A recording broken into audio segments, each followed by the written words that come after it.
ಶ್ರೀ ಗುರುಭ್ಯೋ ನಮಃ. ಹರಿ ಓಂ. ಆಪಾದಮೌಲಿಪರ್ಯಂತಂ ಗುರುಣಾಂ ಆಕೃತಿಂ ಸ್ಮರೇತ್ ತೇನ ವಿಘ್ನಾಃ ಪ್ರಣಶ್ಯಂತಿ ಸಿದ್ಧ್ಯಂತಿ ಚ ಮನೋರಥಾಃ. ನಾರಾಯಣಂ ಸುರಗುರುಂ ಜಗದೇಕನಾಥಂ ಭಕ್ತಪ್ರಿಯಂ ಸಕಲಲೋಕನಮಸ್ಕೃತಂ ಚ ತ್ರೈಗುಣ್ಯವರ್ಜಿತಮಜಂ ವಿಭುಮಾದ್ಯಮೀಶಂ ವಂದೇ ಭವಘ್ನಮರಾಸುರಸಿದ್ಧವಂದ್ಯಂ. ನಾರಾಯಣಂ ನಮಸ್ಕೃತ್ಯ ನರಂ ಚೈವ ನರೋತ್ತಮಂ ದೇವೀಂ ಸರಸ್ವತೀಂ ವ್ಯಾಸಂ ತತೋ ಜಯಮುದೀರಯೇ. ನಾರಾಯಣಾಯ ಪರಿಪೂರ್ಣಗುಣಾರ್ಣವಾಯ ವಿಶ್ವೋದಯಸ್ಥಿತಿಲಯೋನ್ನಿಯತಿಪ್ರದಾಯ ಜ್ಞಾನಪ್ರದಾಯ ವಿಬುಧಾಸುರಸೌಖ್ಯದುಃಖ ಸತ್ಕಾರಣಾಯ ವಿತತಾಯ ನಮೋ ನಮಸ್ತೆ. ಯಸ್ಯ ತ್ರೀಣ್ಯುದಿತಾನಿ ವೇದವಚನೆ ರೂಪಾಣಿ ದಿವ್ಯಾನ್ಯಲಂ ಬಟ್ ತದ್ದರ್ಶತಮಿತ್ಥಮೇವ ನಿಹಿತಂ ದೇವಸ್ಯ ಭರ್ಗೋ ಮಹತ್. ವಾಯೋ ರಾಮವಚೋನಯಂ ಪ್ರಥಮಕಂ ಪೃಕ್ಷೋ ದ್ವಿತೀಯಂ ವಪುಃ ಮಧ್ವೋ ಯತ್ತು ತೃತೀಯಮೇತದಮುನಾ ಗ್ರಂಥಃ ಕೃತಃ ಕೇಶವೇ. ಅಸ್ಮದ್ಗುರುಸಮಾರಂಭಾಂ ಟೀಕಾಕೃತ್ಪಾದಮಧ್ಯಗಾಂ ಶ್ರೀಮದಾಚಾರ್ಯಪರ್ಯಂತಾಂ ವಂದೇ ಗುರುಪರಂಪರಾಂ. ತಪೋವಿದ್ಯಾ ವಿರಕ್ತ್ಯಾದಿ ಸದ್ಗುಣೌಘಾಕರಾನಹಂ ವಾದಿರಾಜಗುರೂನ್ ವಂದೇ ಹಯಗ್ರೀವದಯಾಶ್ರಯಾನ್. ದುರ್ವಾದಿಧ್ವಾಂತರವಯೇ ವೈಷ್ಣವೇಂದೀವರೇಂದವೇ ಶ್ರೀರಾಘವೇಂದ್ರ ಗುರವೇ ನಮೋತ್ಯಂತದಯಾಲವೇ. ಧರ್ಮೋ ವಿವರ್ಧತಿ ಯುಧಿಷ್ಠಿರಕೀರ್ತನೇನ ಪಾಪಂ ಪ್ರಣಶ್ಯತಿ ವೃಕೋದರಕೀರ್ತನೇನ ಶತ್ರುರ್ವಿನಶ್ಯತಿ ಧನಂಜಯಕೀರ್ತನೇನ ಮಾದ್ರೀಸುತೌ ಕಥಯತಾಂ ನ ಭವಂತಿ ರೋಗಾಃ.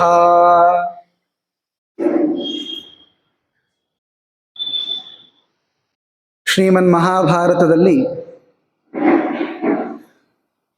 ಪಾಂಡವರ ಚರಿತ್ರೆಯನ್ನ ನಿರೂಪಿಸುತ್ತಾ ವಿರಾಟ ದೇಶವನ್ನು ಕುರಿತು ಬಂದಿರುವಂತಹ ಪಾಂಡವರು ಅಜ್ಞಾತವಾಸದ ಸಮಾಪ್ತಿಯನ್ನ ಮಾಡುವವರಿದ್ದಾರೆ.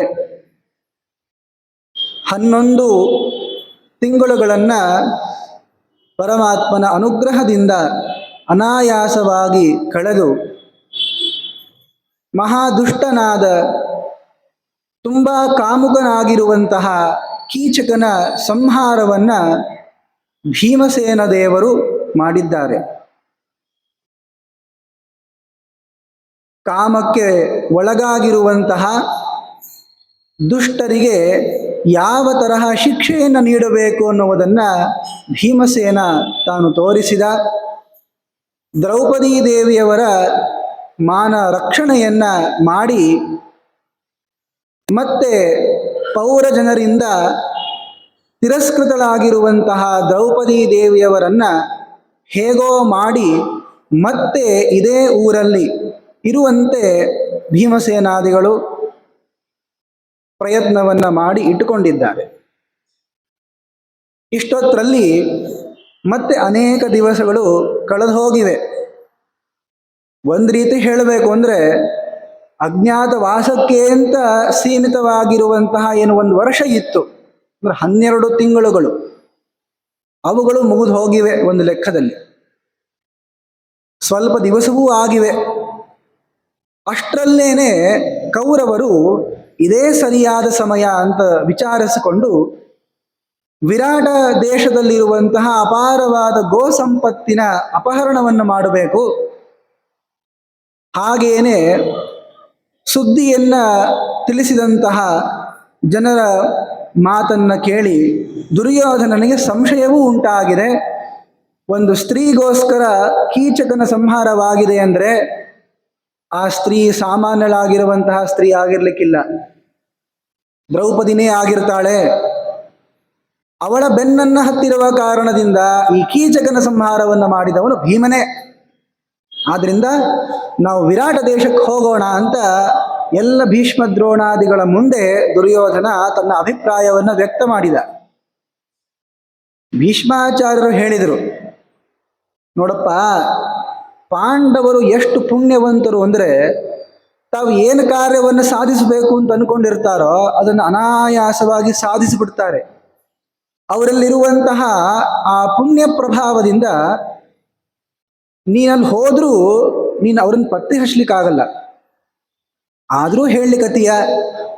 ಆಮೇಲೆ ಮತ್ತು ಹಸ್ತಿನಾವತಿಯ ಒಂದು ಗೋ ಸಂಪತ್ತು ಜಾಸ್ತಿ ಆಗಬೇಕಲ್ಲ, ಆ ಆಸೆಯೂ ಇತ್ತು. ನಡ್ರಿ ಹೋಗೋಣ ಅಂತ ಭೀಷ್ಮ, ದ್ರೋಣ, ಅಶ್ವತ್ಥಾಮಾಚಾರ್ಯರು ಬಹಳಷ್ಟು ಜನ ಬಂದಿದ್ದಾರೆ.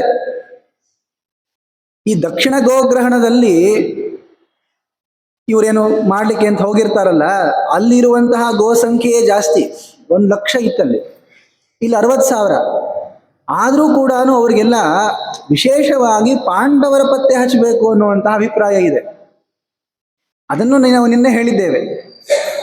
ಹೋದ್ರೆ ನಾವು ಯುದ್ಧ ಮಾಡ್ತಾ ಇದ್ದೀವಿ ಅಂತ ಅನ್ನೋದನ್ನ ನೋಡಿಕೊಂಡು ಪಾಂಡವರೇನು ಸುಮ್ಮನೆ ಕೂಡಲ್ಲ, ಅವ್ರು ಯುದ್ಧಕ್ಕೆ ಬಂದೇ ಬರ್ತಾರೆ. ಅದರಿಂದ ಅವರನ್ನು ಗುರುತು ಹಿಡಿದು ಬಿಟ್ರೆ ಆಗೋಯ್ತು. ಇಲ್ಲ, ಪಾಂಡವರು ವಿರಾಟ ದೇಶದಲ್ಲಿ ಇಲ್ಲ ಅಂದ್ರೆ ವಿರಾಟನನ್ನು ಹೊಡೆದು ಬಿಟ್ಟು ಗೋವಂತಂದ್ರೆ ಆಯಿತು, ಯಾವುದಾದ್ರೂ ಒಂದು ಕೆಲಸ ಆದರೂ ಆಗ್ತದೆ ಅಂತ ಅನ್ಕೊಂಡು ಹೊಂಟ್ರು. ಇತ್ತ ದಕ್ಷಿಣ ದಿಕ್ಕಿಗೆ ಸುಶರ್ಮ ಮುಂತಾದ ಎಲ್ಲ ಸೈನಿಕರು ಹೋಗಿರ್ತಾರೆ. ಅಲ್ಲಿ ವಿರಾಟ ರಾಜ ತಾನು ತನ್ನ ಮಗನಿಂದ ಸಮೇತನಾಗಿ, ಉತ್ತರನಲ್ಲ ಇನ್ನೊಬ್ಬವ ಶಂಖ, ಅವರಿಂದ ಸಮೇತನಾಗಿ ಯುದ್ಧಕ್ಕೆ ಹೋಗಬೇಕು ಅಂತಿರ್ತದೆ. ಯುಧಿಷ್ಠಿರ ಹೇಳ್ತಾನೆ, ಬಹಳ ಸೈನ್ಯ ಇದೆಯಪ್ಪ, ಅನೇಕ ಜನರನ್ನು ಕರ್ಕೊಂಡು ಹೋಗು ಅಂತ ಹೇಳೋ ಕಾಲಕ್ಕೆ ಭೀಮ, ನಕುಲ ಸಹದೇವರನ್ನು ಕರ್ಕೊಂಡು ಹೋಗಿರ್ತಾರೆ. ತಾ ಹೋಗಿರೋದಿಲ್ಲ. ಅರ್ಜುನ ಮತ್ತೆ ಬೃಹನ್ನಳ ಆಗಿ ಕೂತ್ಕೊಂಡಿದ್ದಾನೆ, ಅವ ಹೇಗೆ ಹೋಗ್ತಾನೆ? ಅಲ್ಲಿ ಹೋಗಿ ವಿರಾಟನೂ ಕೂಡ ಪರಾಕ್ರಮದಿಂದ ಯುದ್ಧ ಆಡಿದ. ಆದರೆ ಕೊನೆಗೆ ಸೋಲುವ ಪ್ರಸಂಗ ಬಂತು. ಸುಶರ್ಮ ಅವನನ್ನು ಹಿಡದೇ ಬಿಡ್ತಾನೆ ಅಂತನ್ನುವಂತಹ ಪ್ರಸಂಗ ಬಂದಾಗ ಭೀಮಸೇನ ದೇವರು ತಾವು ಆ ಸುಶರ್ಮನನ್ನ ಹೊಡೆದು ವಿರಾಟ ರಾಜನನ್ನ ಬಿಡಿಸ್ಕೊಂಡು ಬಂದು, ಅವ ಏನು ಗೋವುಗಳನ್ನು ಅಪಹರಿಸಿಕೊಂಡು ಹೋಗ್ತಾ ಇದ್ದ ಆ ಎಲ್ಲ ಗೋವುಗಳನ್ನು ಮತ್ತೆ ವಿರಾಟ ದೇಶಕ್ಕೆ ಬರುವಂತೆ ಭೀಮಸೇನ ದೇವರು ಮಾಡಿದ್ದಾರೆ. ಸ್ವಲ್ಪ ಕಾಲದಲ್ಲಿ ವಿರಾಟ ರಾಜನಿಗೆ ಅವಕಾಶವೂ ಇಲ್ಲ ಉತ್ತರ ದಿಕ್ಕಿಗೆ ಹೋಗಲಿಕ್ಕೆ.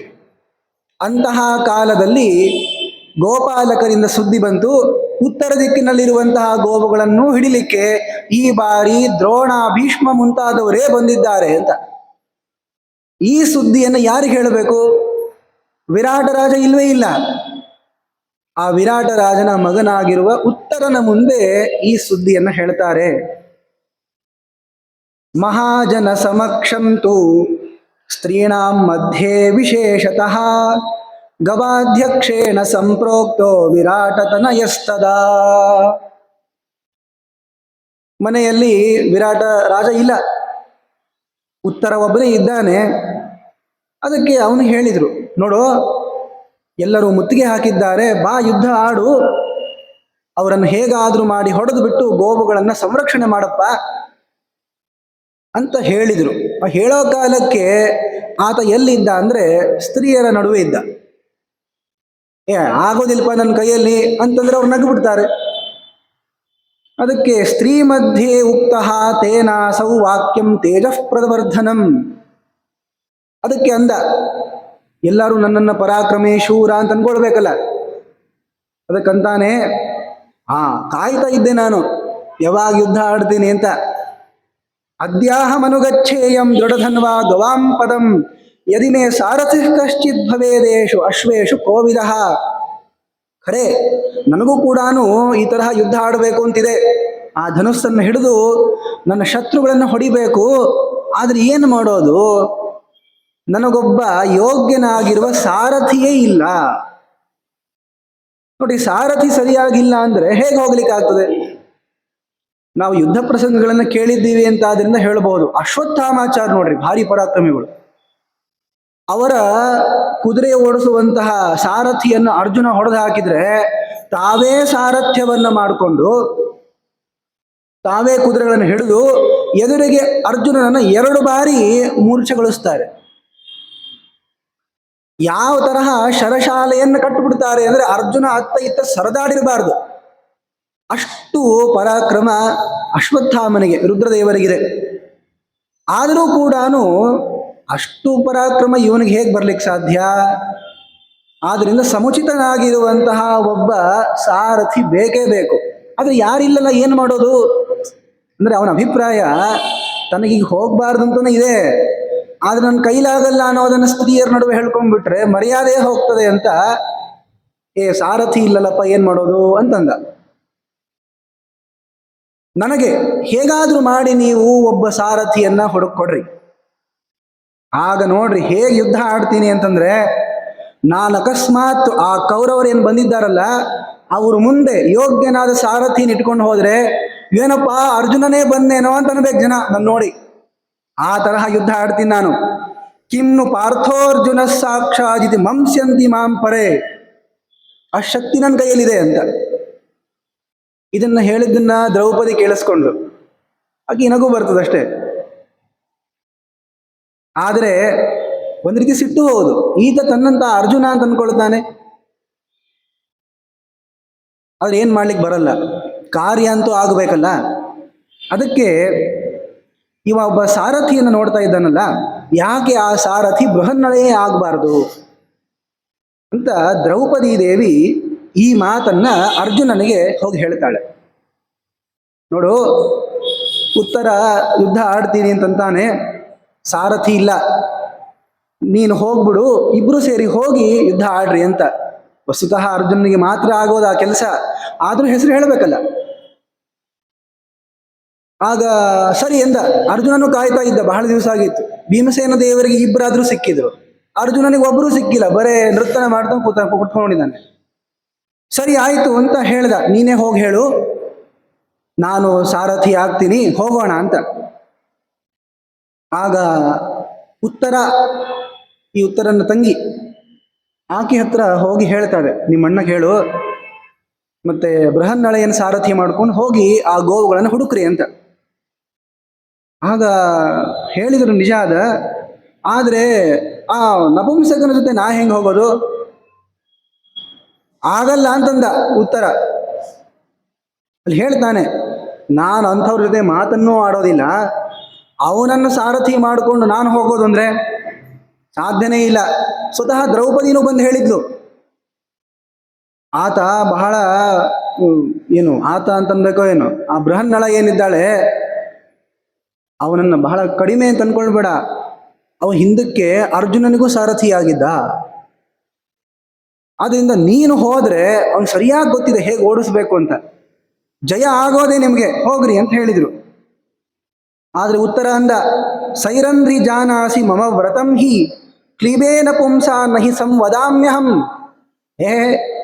ಸಾರಥಿ ಅಲ್ಲ, ಅವನಥರ ಜೊತೆ ನಾ ಮಾತಾಡೋದೇ ಇಲ್ಲ, ನಿನಗೆ ಗೊತ್ತಿದೆ. ಆದ್ರಿಂದ ಈ ಬೃಹನ್ನಳೆಯ ಕೈಯಲ್ಲಿ ನಾ ಹೇಗೆ ಕುದುರೆ ಕೊಡ್ಲಿ ಅಂದ. ಆಗ ಸೈರಂಧ್ರಿ ದ್ರೌಪದಿ ಹೇಳ್ತಾಳೆ, ನೋಡಪ್ಪ, ಭಯಕಾಲೇ ತು ಸಂಪ್ರಾಪ್ತೆ ನವ್ರತಂ ನಾವ್ರತಂ ಪುನಃ ಯಥಾ ದುಃಖಂ ಪ್ರತರತಿ ಕರ್ತುಂ ಯುಕ್ತಂ ಚರೇದ್ಬುಧ. ನಮ್ಮ ಕನ್ನಡ ಭಾಷೆಯಲ್ಲಿ ಒಂದು ಮಾತು ಹೇಳ್ತಾರೆ ನೋಡ್ರಿ, ಹೊತ್ತು ಬಂದಾಗ ಕತ್ತಿ ಕಾಲು ಹಿಡಿಬೇಕು ಅಂತ. ಇಲ್ಲಿದೆ ಬಂದಿರೋದು. ಭಯ ಆಯಿತು ಅಂದ್ರೆ ಅಂತಹ ಭಯವನ್ನು ಪರಿಹಾರ ಮಾಡ್ಕೊಳ್ಳಿಕ್ಕೆ ಏನಾದರೂ ಪ್ರಯತ್ನ ಮಾಡಲೇಬೇಕು. ಈಗ ನಿಂದು ಮಡಿನ ಮಾತಾಡಿಸೋದಿಲ್ಲ ಅಂತಂದ್ರೆ ಅಲ್ಲಿ ಗೋವುಗಳನ್ನು ತಗೊಂಡ್ಕೊಂಡು ಹೋಗ್ತಾರೆ. ಅದರಿಂದ ಹೀಗೆ ಮಾಡ್ಬೇಡಪ್ಪ, ನೀನು ಆ ಬೃಹನ್ನಳೆಯನ್ನ ಕರೆದುಕೊಂಡು ಹೋಗು, ಸಾರಥಿ ಮಾಡ್ಕೋ, ಬಹಳ ಶಕ್ತಿ ಇದೆ ಅವನಲ್ಲಿ, ಅನಾಯಾಸವಾಗಿ ವಿಜಯ ಆಗ್ತದೆ ಅಂತ ಹೇಳಿದರು. ಸರಿ ಆಯಿತು ಅಂತ ಕರೆಸಿದ್ರು ಅರ್ಜುನನ್ನ. ಬಂದ, ದೂರದಲ್ಲೇ ನಿಂತ್ಕೊಂಡ, ಹೇಳ್ತಾ ಇದ್ದಾನೆ, ಏನು ಚಿಂತೆ ಮಾಡಬೇಡ ರಾಜ, ನನ್ನನ್ನು ಸಾರಥಿಯನ್ನಾಗಿ ಮಾಡ್ಕೊಂಡು ಹೋಗು, ಜಯ ಆಗ್ತದೆ ಅಂತ ಹೇಳಿ ಹೋಗಬೇಕು. ಆವಾಗ ಉತ್ತರ ಹಾಗೂ ಅವಳೆಲ್ಲರ ಸಖಿಯರು ಹೇಳ್ತಾರೆ, ನೀವಲ್ಲಿ ಹೋಗ್ತಿರಲ್ಲ, ಹೋದಾಗ ಆ ಕೌರವರ ಬಟ್ಟೆಗಳನ್ನು, ಹೊತ್ಕೊಳ್ಳುವಂಥ ಬಟ್ಟೆಯನ್ನು, ಆಭರಣಗಳನ್ನು ತಗೊಂಡ್ಬರ್ಬೇಕು. ಯಾಕೆಂದ್ರೆ ದ್ರೌಪದಿ ಸಲುವಾಗಿ. ದ್ರೌಪದಿ ಸೀರೆ ಎಳೆದಿದ್ರು ನೋಡ್ರಿ. ಮತ್ತೆ ಇವ್ರು ಯಾರ ಮೈ ಮೇಲೆ ಬಟ್ಟೆ ಇರಬಾರ್ದು, ಆ ತರಹ ನೀವು ಮಾಡಬೇಕು ಅಂತ ಹೇಳ್ತಾರೆ. ಬೃಹನ್ನಳೆ ಆನಯೇಥ ವಾಸಾಂಸಿ ರುಚಿರಾಣಿನಃ ಪಾಂಚಾಲಿಕಾರ್ಥಂ ಸೂಕ್ಷ್ಮಾಣಿ ರತ್ನಾನಿ ವಿವಿಧಾನಿ ಚ. ದ್ರೌಪದಿಗೆ ಅವಮಾನ ಮಾಡಿದ್ದಾರಲ್ಲ, ಅದಕ್ಕೋಸ್ಕರ ಇವರ ಮೈ ಮೇಲಿರುವ ಬಟ್ಟೆಯನ್ನ ನೀವು ತಗೊಂಡು ಬರ್ರಿ ಅಂತ ಹೇಳಿದ್ದಾರೆ. ಸರಿ ಆಯಿತು ಅಂತ ನಾವೆಲ್ಲ ಅವರನ್ನ ಗೆದ್ದು ತಗೊಂಡ್ಬರ್ತೀವಿ ಅಂತ ಹೇಳಿ ಹೊರಟರು. ಬೃಹನ್ನಳ ಸಾರಥಿ, ಉತ್ತರ ಹಿಂದೆ ಕುತ್ಕೊಂಡಿದ್ದಾನೆ. ಆಗ ಅರ್ಜುನ ನೇರವಾಗಿ ಎಲ್ಲಿ ಈ ಕೌರವರ ಸೈನ್ಯ ಬಂದಿದೆ ಅಲ್ಲಿಗೆ ಕರ್ಕೊಂಡು ಹೋದ. ನೋಡ್ತಾ ಇದ್ದಾರೆ, ಇವೇ ಭೀಷ್ಮಾಚಾರ್ಯರು ತೇಜಸ್ಸೇನು, ದ್ರೋಣಾಚಾರ್ಯರೇನು, ಅಶ್ವತ್ಥಾಮ, ಇವರೆಲ್ಲರನ್ನು ನೋಡಿ ಉತ್ತರ ಹೆದರ್ಬಿಟ್ಟ. ನೋತ್ಸಹೇ ಕುರುವಿರ್ ಯೋಧಂ ರೋಮಹರ್ಷಂ ಹಿ ಪಶ್ಯಮೆ. ಅವನ ಮೈ ಮೇಲೆಲ್ಲ ಕೂದಲು ನಿಂತ್ಕೊಂಡ್ಬಿಟ್ಟು ರೋಮಾಂಚನ ಆಗೋಯ್ತು. ಉತ್ತರನ ಬಗ್ಗೆ ಒಂದು ಮಾತು ಇದೆ, ಅದೇನು ಅಂದ್ರೆ, ಈತ ಸಣ್ಣ ಹುಡುಗಿರೋಗಾಲಕ್ಕೇನೆ ಯಾರ ಜೊತೆನೋ ಜಗಳ ಆಡಿಲ್ಲ. ಸಣ್ಣ ಹುಡುಗರು ಯುದ್ಧ ಆಡ್ತಾರೆ ನೋಡ್ರಿ, ಏನೋ ಮಾತಂದ, ಕೊಡು ಅಂದ, ಕೊಡಲ್ಲ ಅಂತಂದ, ಕೊಡ್ತೀಯೋ ಇಲ್ಲೋ ಅಂತ ಜಗಳ ಆಡ್ತಾರೆ ನೋಡ್ರಿ. ಸಣ್ಣ ಹುಡುಗಿದ್ದಾಗೆ ಏನು ಇವನು ಎದುರು ಹಾಕೊಂಡಿಲ್ಲ ಯಾರನ್ನು, ಇವಾಗೇನು ಎದುರು ಹಾಕೊಳ್ತಾನೆ ಅಲ್ರಿ. ಅವಾಗೇನೋ ಹಂಗಿರ್ಬೋದು, ಈಗೂ ಹಂಗೆ ಆಗೇನಂತಂದ್ರೆ ಹೌದು, ಏನ್ ಮಾಡ್ಲಿಕ್ಕೆ ಆಗ್ತದೆ. ಆ ಉತ್ತರನಲ್ಲಿ ಈಗ ಸದ್ಯಕ್ಕೆ ಈ ಭಯ ಅನ್ನೋದು ತುಂಬಾ ಇದೆ. ಓಡ್ ಹೊಂಟುಬಿಟ್ಟ, ಆಗೋದಿಲ್ಲಪ್ಪ ಅಂದ ಅವನು. ದುರ್ಯೋಧನ ಬಂದಿದ್ದಾನೆ, ಕರ್ಣ ಬಂದಿದ್ದಾನೆ, ಎಲ್ಲರನ್ನ ಹೇಗೆ ಎದುರು ಹಾಕೊಳ್ಳೋದು. ಅದರಿಂದ ಆಗೋದಿಲ್ಲಪ್ಪ, ನಾನು ಬಿಟ್ಬಿಡು, ಹೋಗ್ಬಿಡ್ತೀನಿ ಅಂತ ಹೊಂಟೇ ಬಿಟ್ಟ, ರಥ ಇಳಿದು. ಆಗ ಅರ್ಜುನ ಅವನನ್ನು ಎಳಿತಾನೆ, ಬಾ ಇಲ್ಲಿ ಅಂತ ಕೂಡಿಸ್ತಾನೆ. ಅಲ್ಲೋ, ನಿನಗೊಬ್ಬ ಸಾರಥಿ ಸಿಕ್ಕರೆ ಹೇಗೆ ಯುದ್ಧ ಆಡ್ತೀನಿ ಅಂತಂದ್ರೆ ಅರ್ಜುನನೇ ಬಂದಿರಬೇಕು ಅಂತ ಅನ್ಕೊಳ್ತಾರೆ ಅನ್ನೋಷ್ಟು ಯುದ್ಧ ಆಡ್ತೀನಿ ಅಂತಂದು ಎಲ್ಲಿ ಹೋಯ್ತಪ್ಪ ಪೌರುಷ. ಸ್ತ್ರೀ ಸಕಾಶೆ ಪ್ರತಿಜ್ಞಾಯ ಪುರುಷಾಣಾಂ ಹಿ ಶೃಣ್ವತಾಂ ವಿಕಥಮಾನೋ ನಿರ್ಯಾತ್ವ ಬ್ರೂಷಿ ಕಿಂ ನಾತ್ರ ಯುದ್ಧಸೆ. ಅಲ್ಲೆಲ್ಲ ಸ್ತ್ರೀಯರ ಮುಂದೆ ಹಂಗ್ ಮಾಡ್ತೀನಿ ಹಿಂಗ್ ಮಾಡ್ತೀನಿ ಅಂತ ಹೇಳಿದಲ್ಲಪ್ಪ, ಇವಾಗ ಮತ್ತೇನಾದ್ರೂ ಮಾಡು, ಯುದ್ಧ ಆಡು ಅಂತಂದ ಅರ್ಜುನ. ಅದಕ್ಕೆ ಉತ್ತರ ಹೇಳ್ದ, ಬ್ಯಾಡಪ್ಪ, ಏನ್ ಯುದ್ಧ ಬೇಕಾಗಿಲ್ಲ, ಏನಿಲ್ಲ. ಅಲ್ಲೋ, ಯುದ್ಧ ಆಡದೆ ಇದ್ರೆ ಮತ್ತೆ ಇವು ಕೌರವರು ನಿನ್ ಗೋಗಳನ್ನು ಒಯ್ತಾರೆ ಅಂದ್ರೆ ಒಯ್ಲಿ ಎಂದ. ಈ ತಗೊಂಡು ಏನ್ ಮಾಡ್ಲಿ, ಕಾಮಂ ಹರಂತು ಮಾತ್ಸ್ಯಾನಾಂ ಭೂಯಾಂ ಸಹ ಕುರವೋ ಧನಂ. ತಗೊಂಡು ಹೋಗ್ಲಿ, ನಮ್ಗೇನಾಗೋದಿದೆ. ಸಂಗ್ರಾಮೇಣ ನಮೇ ಕಾರ್ಯಂ ಗಾವೋ ಗಚ್ಚಂತಿ ಚಾಪಿಮೆ. ಯುದ್ಧ ಆಡಿ ಏನ್ ಮಾಡ್ಲಿ ನಾನು, ಹೋದ್ರೆ ಹೋಗುವಂದಾಕ, ನಾ ಆರಾಮಾಗಿದ್ರೆ ಸಾಕು ಅಂದ. ಆಗ ಅರ್ಜುನ ಹೇಳ್ತಾನೆ, ಏನೋ ಕ್ಷತ್ರಿಯಾಗಿ ಹಿಂಗ್ ಮಾತಾಡ್ತಾರೇನು, ಕ್ಷತಾತ್ ಕಿಲತ್ರಾಯತ ಇತ್ಯುದಗ್ರಹ ಕ್ಷತ್ರಸ್ಯ ಶಬ್ದ ಭುವನೇಶು ರೂಢ. ಯಾರು ಪೀಡೆಗೆ ಒಳಗಾಗಿದ್ದಾರೆ ಅಂಥವರನ್ನ ರಕ್ಷಣೆ ಮಾಡುವಂಥ ಕಾರ್ಯ ಕ್ಷತ್ರಿಯರದ್ದು, ಅದಕ್ಕೆ ಅವರನ್ನ ಕ್ಷತ್ರ ಅಂತ ಕರೀತಾರೆ. ನೀ ಕ್ಷತ್ರಿಯ ಆಗಿ ವಿರಾಟ್ ರಾಜನ ಮಗನಾಗಿ ಹಿಂಗ ಮಾತಾಡ್ತೀಯಲ್ಲಪ್ಪ. ನೈಷ ಶೂರೈಹಿ ಸ್ಮೃತೋ ಧರ್ಮ ಕ್ಷತ್ರಿಯಸ್ಯ ಪಲಾಯನಂ. ಓಡ್ ಹೋಗೋದು ಕ್ಷತ್ರಿಯರ ಧರ್ಮ ಅಲ್ಲಪ್ಪ. ನಿನಗೆ ಹೇಳ್ತೀನಿ ಕೇಳು, ಶ್ರೇಯೋ ಹಿ ಮರಣಂ ಯುದ್ಧೇ ನ ಭೀತಸ್ಯ ಪಲಾಯನಂ. ಇಲ್ಲಿ ಯುದ್ಧ ಆಡಿ ದ್ರೋಣಾಚಾರ್ಯರು ಭೀಷ್ಮಾಚಾರ್ಯರು ಬಿಟ್ಟಿರುವಂತಹ ಬಾಣಕ್ಕೆ ತುತ್ತಾಗ್ಬಿಟ್ಟು ಮರಣ ಹೊಳ್ಳೋದೇ ಒಳ್ಳೆಯದು ಹೊರತು ಓಡ್ ಹೋಗೋದು ಸರಿಯಲ್ಲಪ್ಪ. ಯುದ್ಧದಲ್ಲಿ ಮರಣವನ್ನಾದ್ರೂ ಹೊಂದಬೇಕು. ಆಗ ಏನ್ ಹೇಳಿದ್ರು ಕೇಳವಲ್ಲ. ಆಗ ಅರ್ಜುನ ತನ್ನ ಕೂದಲನ್ನು ಸರಿ ಮಾಡಿಕೊಂಡ, ಹೆರಳು ಹಾಕೊಂಡಿದ್ದ ಅವನು. ಸರಿ ಮಾಡಿಕೊಂಡು ಹೇಳ್ತೀನಿ ನನಗೆ ಬಾ ನನ್ನ ಜೊತೆ ಅಂತ ಇವ್ರ ಮುಂದೆ ಬಂದು ಹೋಗ್ಬಿಡ್ತಾರೆ. ಆವಾಗ ಕೃಪಾಚಾರ್ಯರು ಇವರೆಲ್ಲರೂ ನೋಡ್ತಾರೆ, ಯಾರೀತ? ಆತ ಉತ್ತರ ಅಂತ ಗೊತ್ತಿದೆ, ಆದರೆ ಈ ಕೂದಲು ಕಟ್ಕೊಂಡಲ್ಲ. ಈ ವ್ಯಕ್ತಿ ಯಾರು? ವ್ಯಕ್ತಿ ಶಬ್ದ ಸ್ತ್ರೀಲಿಂಗ ಸಂಸ್ಕೃತದಲ್ಲಿ, ಅದನ್ನು ವ್ಯವಹಾರ ಮಾಡ್ಲಿಕ್ಕೆ ಬರ್ತದೆ.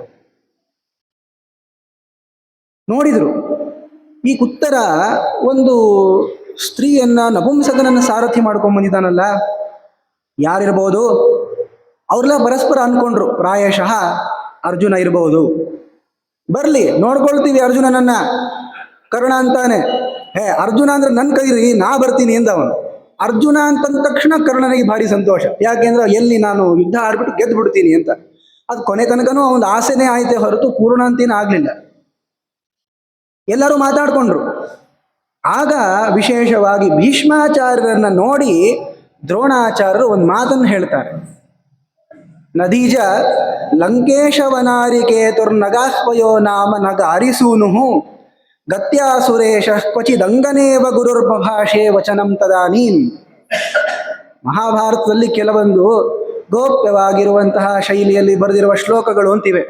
ಅದರಲ್ಲಿ ಇದು ಕೂಡ ಒಂದು.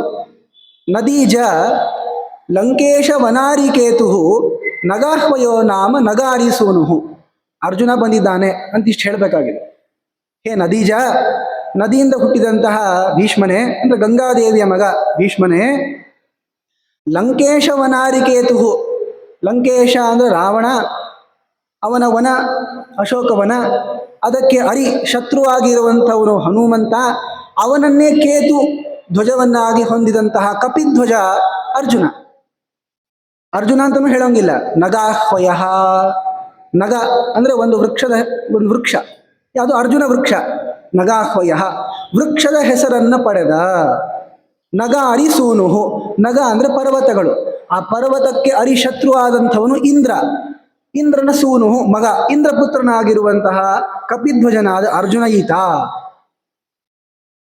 ಗತ್ಯ ಸುರೇಶ ಕ್ವಚಿತ್ ಅಂಗನ ಇವ, ಸ್ತ್ರೀಯಂತೆ ತಿರುಗ್ತಿದ್ದ ನೋಡು ಈತ ಅರ್ಜುನ ಅಂತ ಭೀಷ್ಮಾಚಾರ್ಯರಿಗೆ ಗೊತ್ತಾಗಿರ್ಬೇಕು. ಇವ್ರು ದಡ್ರಿ, ಅವರು ದುರ್ಯೋಧನಾದಿಗಳು, ಇವ್ರಿಗೆ ಅರ್ಥ ಆಗಲ್ಲ. ಭೀಷ್ಮಾಚಾರ್ಯರಿಗೆ ದ್ರೋಣಾಚಾರ್ಯರಿಗೆ ಗೊತ್ತಾಯಿತು. ಆದರೆ ವಸ್ತುತಃ ಇವರಿಗೆ ಗೊತ್ತಾದರೂ ಕೂಡ ಮುಂದೆ ಬರುವಂತೆ ಈಗ ಕಾಲ ಮೀರಿ ಹೋಗ್ಬಿಟ್ಟಿದೆ. ಈಗ ಗೊತ್ತಾದ್ರೂ ಏನು ಚಿಂತೆ ಇದ್ದಿಲ್ಲ, ಆದರೂ ಗೊತ್ತಾಗಿಲ್ಲ, ಅದು ಬೇರೆ ವಿಷಯ. ಇವ್ರು ಮಾತಾಡ್ಕೊಂಡ್ರು, ಯಾರೇ ಬರಲಿ, ಅರ್ಜುನನೇ ಬರಲಿ, ಯಾರೇ ಬರಲಿ, ನಾವು ಯುದ್ಧ ಆಡೋದೆ ಅಂತ ಇವರಿತ್ತ ಮಾತನ್ನ ಆಡ್ತಾ ಇದ್ದಾರೆ. ಉತ್ತರನನ್ನ ಕರ್ಕೊಂಡು ಎಲ್ಲಿ ಬೃಹನ್ನಳ ಹೋದ್ಲು ಅಂತಂದ್ರೆ ಸ್ಮಶಾನಕ್ಕೆ ಹೋದ. ಈತ ಸ್ಮಶಾನ ಮುಖನೇ ನೋಡಿಲ್ಲ. ಮೊದಲೇ ಭಯ. ಯಾಕೆಂದ್ರೆ ಸ್ಮಶಾನಕ್ಕೆ ಯಾಕೆ ಹೋಗಬೇಕು ಅಂದ್ರೆ ಅಲ್ಲೇ ಗಿಡ ಇದೆ, ಬನ್ನಿ ಗಿಡ, ಅಲ್ಲಿ ಗಾಂಡೀವ ಧನುಸ್ಸಿದೆ, ತರಬೇಕಲ್ಲ. ಮತ್ತೆ ಸ್ಮಶಾನಕ್ಕೆ ಹೋದಾಗೆ ಹೆದರಿಕೆ ಆಗಿದೆ. ಮತ್ತೆ ಅಲ್ಲಿ ಗಿಡದ ಮುಂದೆ ನಿಲ್ಲಿಸಿ, ನೋಡಪ್ಪ ಅಲ್ಲಿ ಮೇಲ್ ಮರ ಹತ್ತು, ಒಂದು ಮರ ಹತ್ತೋದು ಹೆಂಗೆ, ಏನೂ ಮಾಡೇ ಇಲ್ಲ ಪಾಪ ಈತ. ಅದಕ್ಕೆ ಹೇಳ್ತಾನೆ, ಶರೀರಮಿಹ ಚಾಸಕ್ತಂ ಶಮ್ಯಾಂ ಶುಷ್ಕಂ ಪುರಾಖಿಲ ತದಹಂ ರಾಜಪುತ್ರ ಸಂಸ್ಪೃಶೇಯಂ ಪಾಣಿನಾ ಕಥಂ. ಇವರು ಆ ಎಲ್ಲ ಧನುಸ್ಸುಗಳನ್ನ ಕಟ್ಟಿದ್ರಲ್ಲ, ಸಾಲದಕ್ಕೆ ಅದಕ್ಕೊಂದು ಹೆಣನು ಕಟ್ಟಿರ್ತಾರೆ. ಅದು ಕಟ್ಟೋ ಆಕಾರನೂ ಹಂಗೆ ಇತ್ತು. ಆಮೇಲೆ ಒಬ್ಬ ಬ್ರಾಹ್ಮಣನ ಶರೀರವನ್ನು ಕಟ್ಟಿದ್ದಾರೆ. ಈತ ನೋಡ್ದ, ಎಂದೂ ಇಲ್ಲಿ ಬಂದವನೇ ಅಲ್ಲ ನಾನು, ಮರದ ಮೇಲೆ ಬಿದ್ದಿರುವಂತಹ ಹೆಣ ಮುಟ್ಟುವಂತಂದಿಯಲ್ಲಪ್ಪ, ಆಗೋದಿಲ್ಲ ಅಂದವನು. ಮೊದಲು ಮರ ಏರ್ಬೇಕಲ್ರಿ, ಅಷ್ಟು ದೊಡ್ಡ ಮರ ಏರ್ಬೇಕು. ಇಂತಹ ಕೆಲಸ ಮಾಡಿಸ್ತೀಯಲ್ಲ ನನಗೆ, ಆಗಲ್ಲ ಅಂದ. ಆಗ ಅರ್ಜುನ ಹೇಳ್ತಾನೆ, ಬೃಹನ್ನಳೆ ಹೇಳ್ತಾಳೆ, ಕಥಂನು ಪಾಪಕಂ ಕರ್ಮ ಬ್ರೂಯಾಂ ತ್ವಾಮಹಂ ಪರಂತಪ. ನಾನು ಯಾಕೆ ನಿನಗೆ ತಪ್ಪು ಕೆಲಸ ಹೇಳ್ತೀನೋ, ಸರಿಯಾದ ಕೆಲಸನೇ ಇದು ಮಾಡಿ ನೀನು ಹತ್ತು ಮೇಲೆ ಅಂದ. ಪಾಪ ಏನೋ ಕಷ್ಟಪಟ್ಟು ಹೇಗೋ ಮಾಡಿ ಗಿಡ ಏರ್ದಾರೆ. ಏರಿ ಅಲ್ಲಿ ಕಟ್ಟಿರುವಂತಹ ಆ ಆಯುಧದ ಗಂಟನ್ನ ಇಳಿಸ್ದ ಕೆಳಗೆ. ತೆಗಿ ಎಂದ. ಎಲ್ಲ ಮಾಂಸವನ್ನು ತೆಗೆದು ಚರ್ಮ ಕಟ್ಟಿದ್ರು ಅದನ್ನು ತೆಗೆದ. ಆಗ್ತಾನೆ ಇಲ್ಲ, ಅವನು ವಾಸನೆ ಜೋರಾಗಿ ಬರ್ತಿತ್ತು. ಹೇಗೋ ತಡೆದುಕೊಂಡು ತೆಗೆದಾಗ ಆಗ ಅಲ್ಲಿ ಎಲ್ಲರ ಧನುಸ್ಸಿದೆ. ಗಾಂಡೀವ ಧನುಸ್ಸಿದೆ, ಧೃತರಾಷ್ಟ್ರ ಯುಧಿಷ್ಠಿರಂದಿದೆ, ಭೀಮಂಗ್ ಸಂಬಂಧಪಟ್ಟಿದ್ದಿದೆ. ಎಲ್ಲವನ್ನ ನೋಡಿ ಹೃಷ್ಟ ರೋಮ ಬಹುವ, ರೋಮಾಂಚನ ಹೋಯ್ತು. ಏನು ಗಾಂಡೀವ ಧನುಸ್ಸು ಇಲ್ಲಿದೆ. ಆಗ ಹೆದರಿದ, ದೇಹವನ್ನು ನಡುಗಿಸ್ದ. ಆಗ ಬೃಹನ್ನಳ ಹೇಳ್ತಾ ಇದ್ದಾಳೆ, ನೋಡಪ್ಪ, ಇವೆಲ್ಲವೂ ಪಾಂಡವರ ಆಯುಧಗಳು. ಉತ್ತರನಿಗೆ ಮೊದಲಿಂದಲೂ ಕೂಡ ಪಾಂಡವರ ಪರಾಕ್ರಮದ ಬಗ್ಗೆ ಗೊತ್ತಿತ್ತು. ಅವ್ರು ಎಷ್ಟು ಶೌರ್ಯದಿಂದ ಎಲ್ಲರನ್ನ ಗೆದ್ದಿದ್ರು, ಹೇಗೆಲ್ಲ ರಾಜಸೂಯ ಯಾಗವನ್ನ ಮಾಡುವ ಕಾಲಕ್ಕೆ ದಿಗ್ವಿಜಯವನ್ನ ಮಾಡಿದ್ರು, ಎಲ್ಲ ಕಥೆ ಕೇಳಿದ್ದ. ಆದರೆ ಈಗ ಆ ಎಲ್ಲ ಧನುಸ್ಸನ್ನು ನೋಡಿ ಬಹಳ ಆಶ್ಚರ್ಯ ಆಯ್ತು ಅವನಿಗೆ. ಅದಕ್ಕಂತಾನೆ, ಇಲ್ಲಿ ಹೆಂಗ್ ಬಂದ್ವು ಇವೆಲ್ಲ?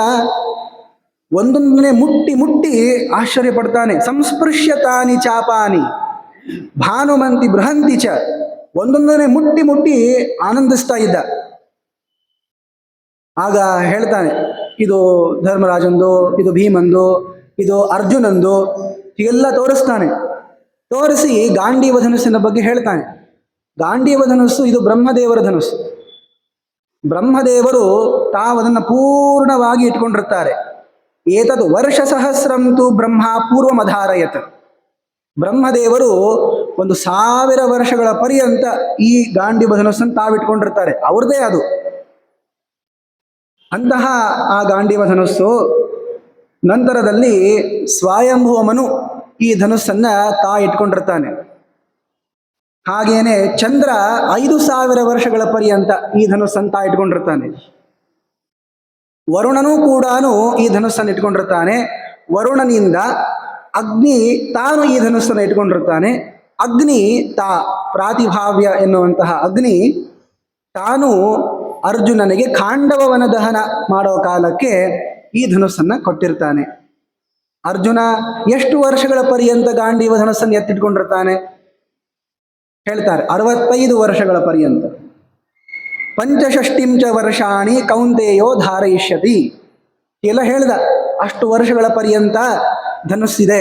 ಅಂದ್ರೆ ಖಾಂಡವವನ ದಹನದಿಂದ ಆರಂಭ ಯಾವಾಗ ಆಗಿತ್ತು ಅಂದ್ರೆ ಲೆಕ್ಕ ಹಾಕ್ಲಿಕ್ಕೆ ಸುಲಭ ಆಗ್ತದೆ. ಅರ್ಜುನ ಗಾಂಡೀವ ಧನುಸ್ಸನ್ನ ಪರಿತ್ಯಾಗ ಮಾಡಿದ ಕೊನೆಗೆ ಸ್ವರ್ಗಾರೋಹಣ ಮಾಡೋ ಕಾಲಕ್ಕೆ. ಎಲ್ಲವನ್ನ ಬಿಟ್ಟಿದ್ರೂ ಕೂಡ ಇದೊಂದು ಬಿಟ್ಟಿರ್ಲಿಲ್ಲ ಅವನು. ಯಾಕೆ ಅಂದ್ರೆ ಇದು ನಿಂಗೆ ಸಿಗ್ತದೆ ಅಂತ ಮೊದಲೇ ನಾರದರು ಇವನಿಗೆ ಹೇಳಿರ್ತಾರೆ. ಬಹಳಷ್ಟು ಅಭಿಮಾನ ಆ ಗಾಂಡೀವ ಧನುಸ್ಸಿನ ಮೇಲೆ. ಕೊನೆಗೆ ಅದನ್ನು ಪರಿತ್ಯಾಗ ಮಾಡ್ತಾನೆ ಸ್ವರ್ಗಾರೋಹಣ ಮಾಡೋ ಕಾಲಕ್ಕೆ. ಅಲ್ಲಿಯ ಪರ್ಯಂತ 107 ವರ್ಷ, 106 ವರ್ಷ, ಅಷ್ಟು ವರ್ಷಗಳ ಪರ್ಯಂತ ಇಟ್ಕೊಂಡಿರ್ತಾನದನ್ನ.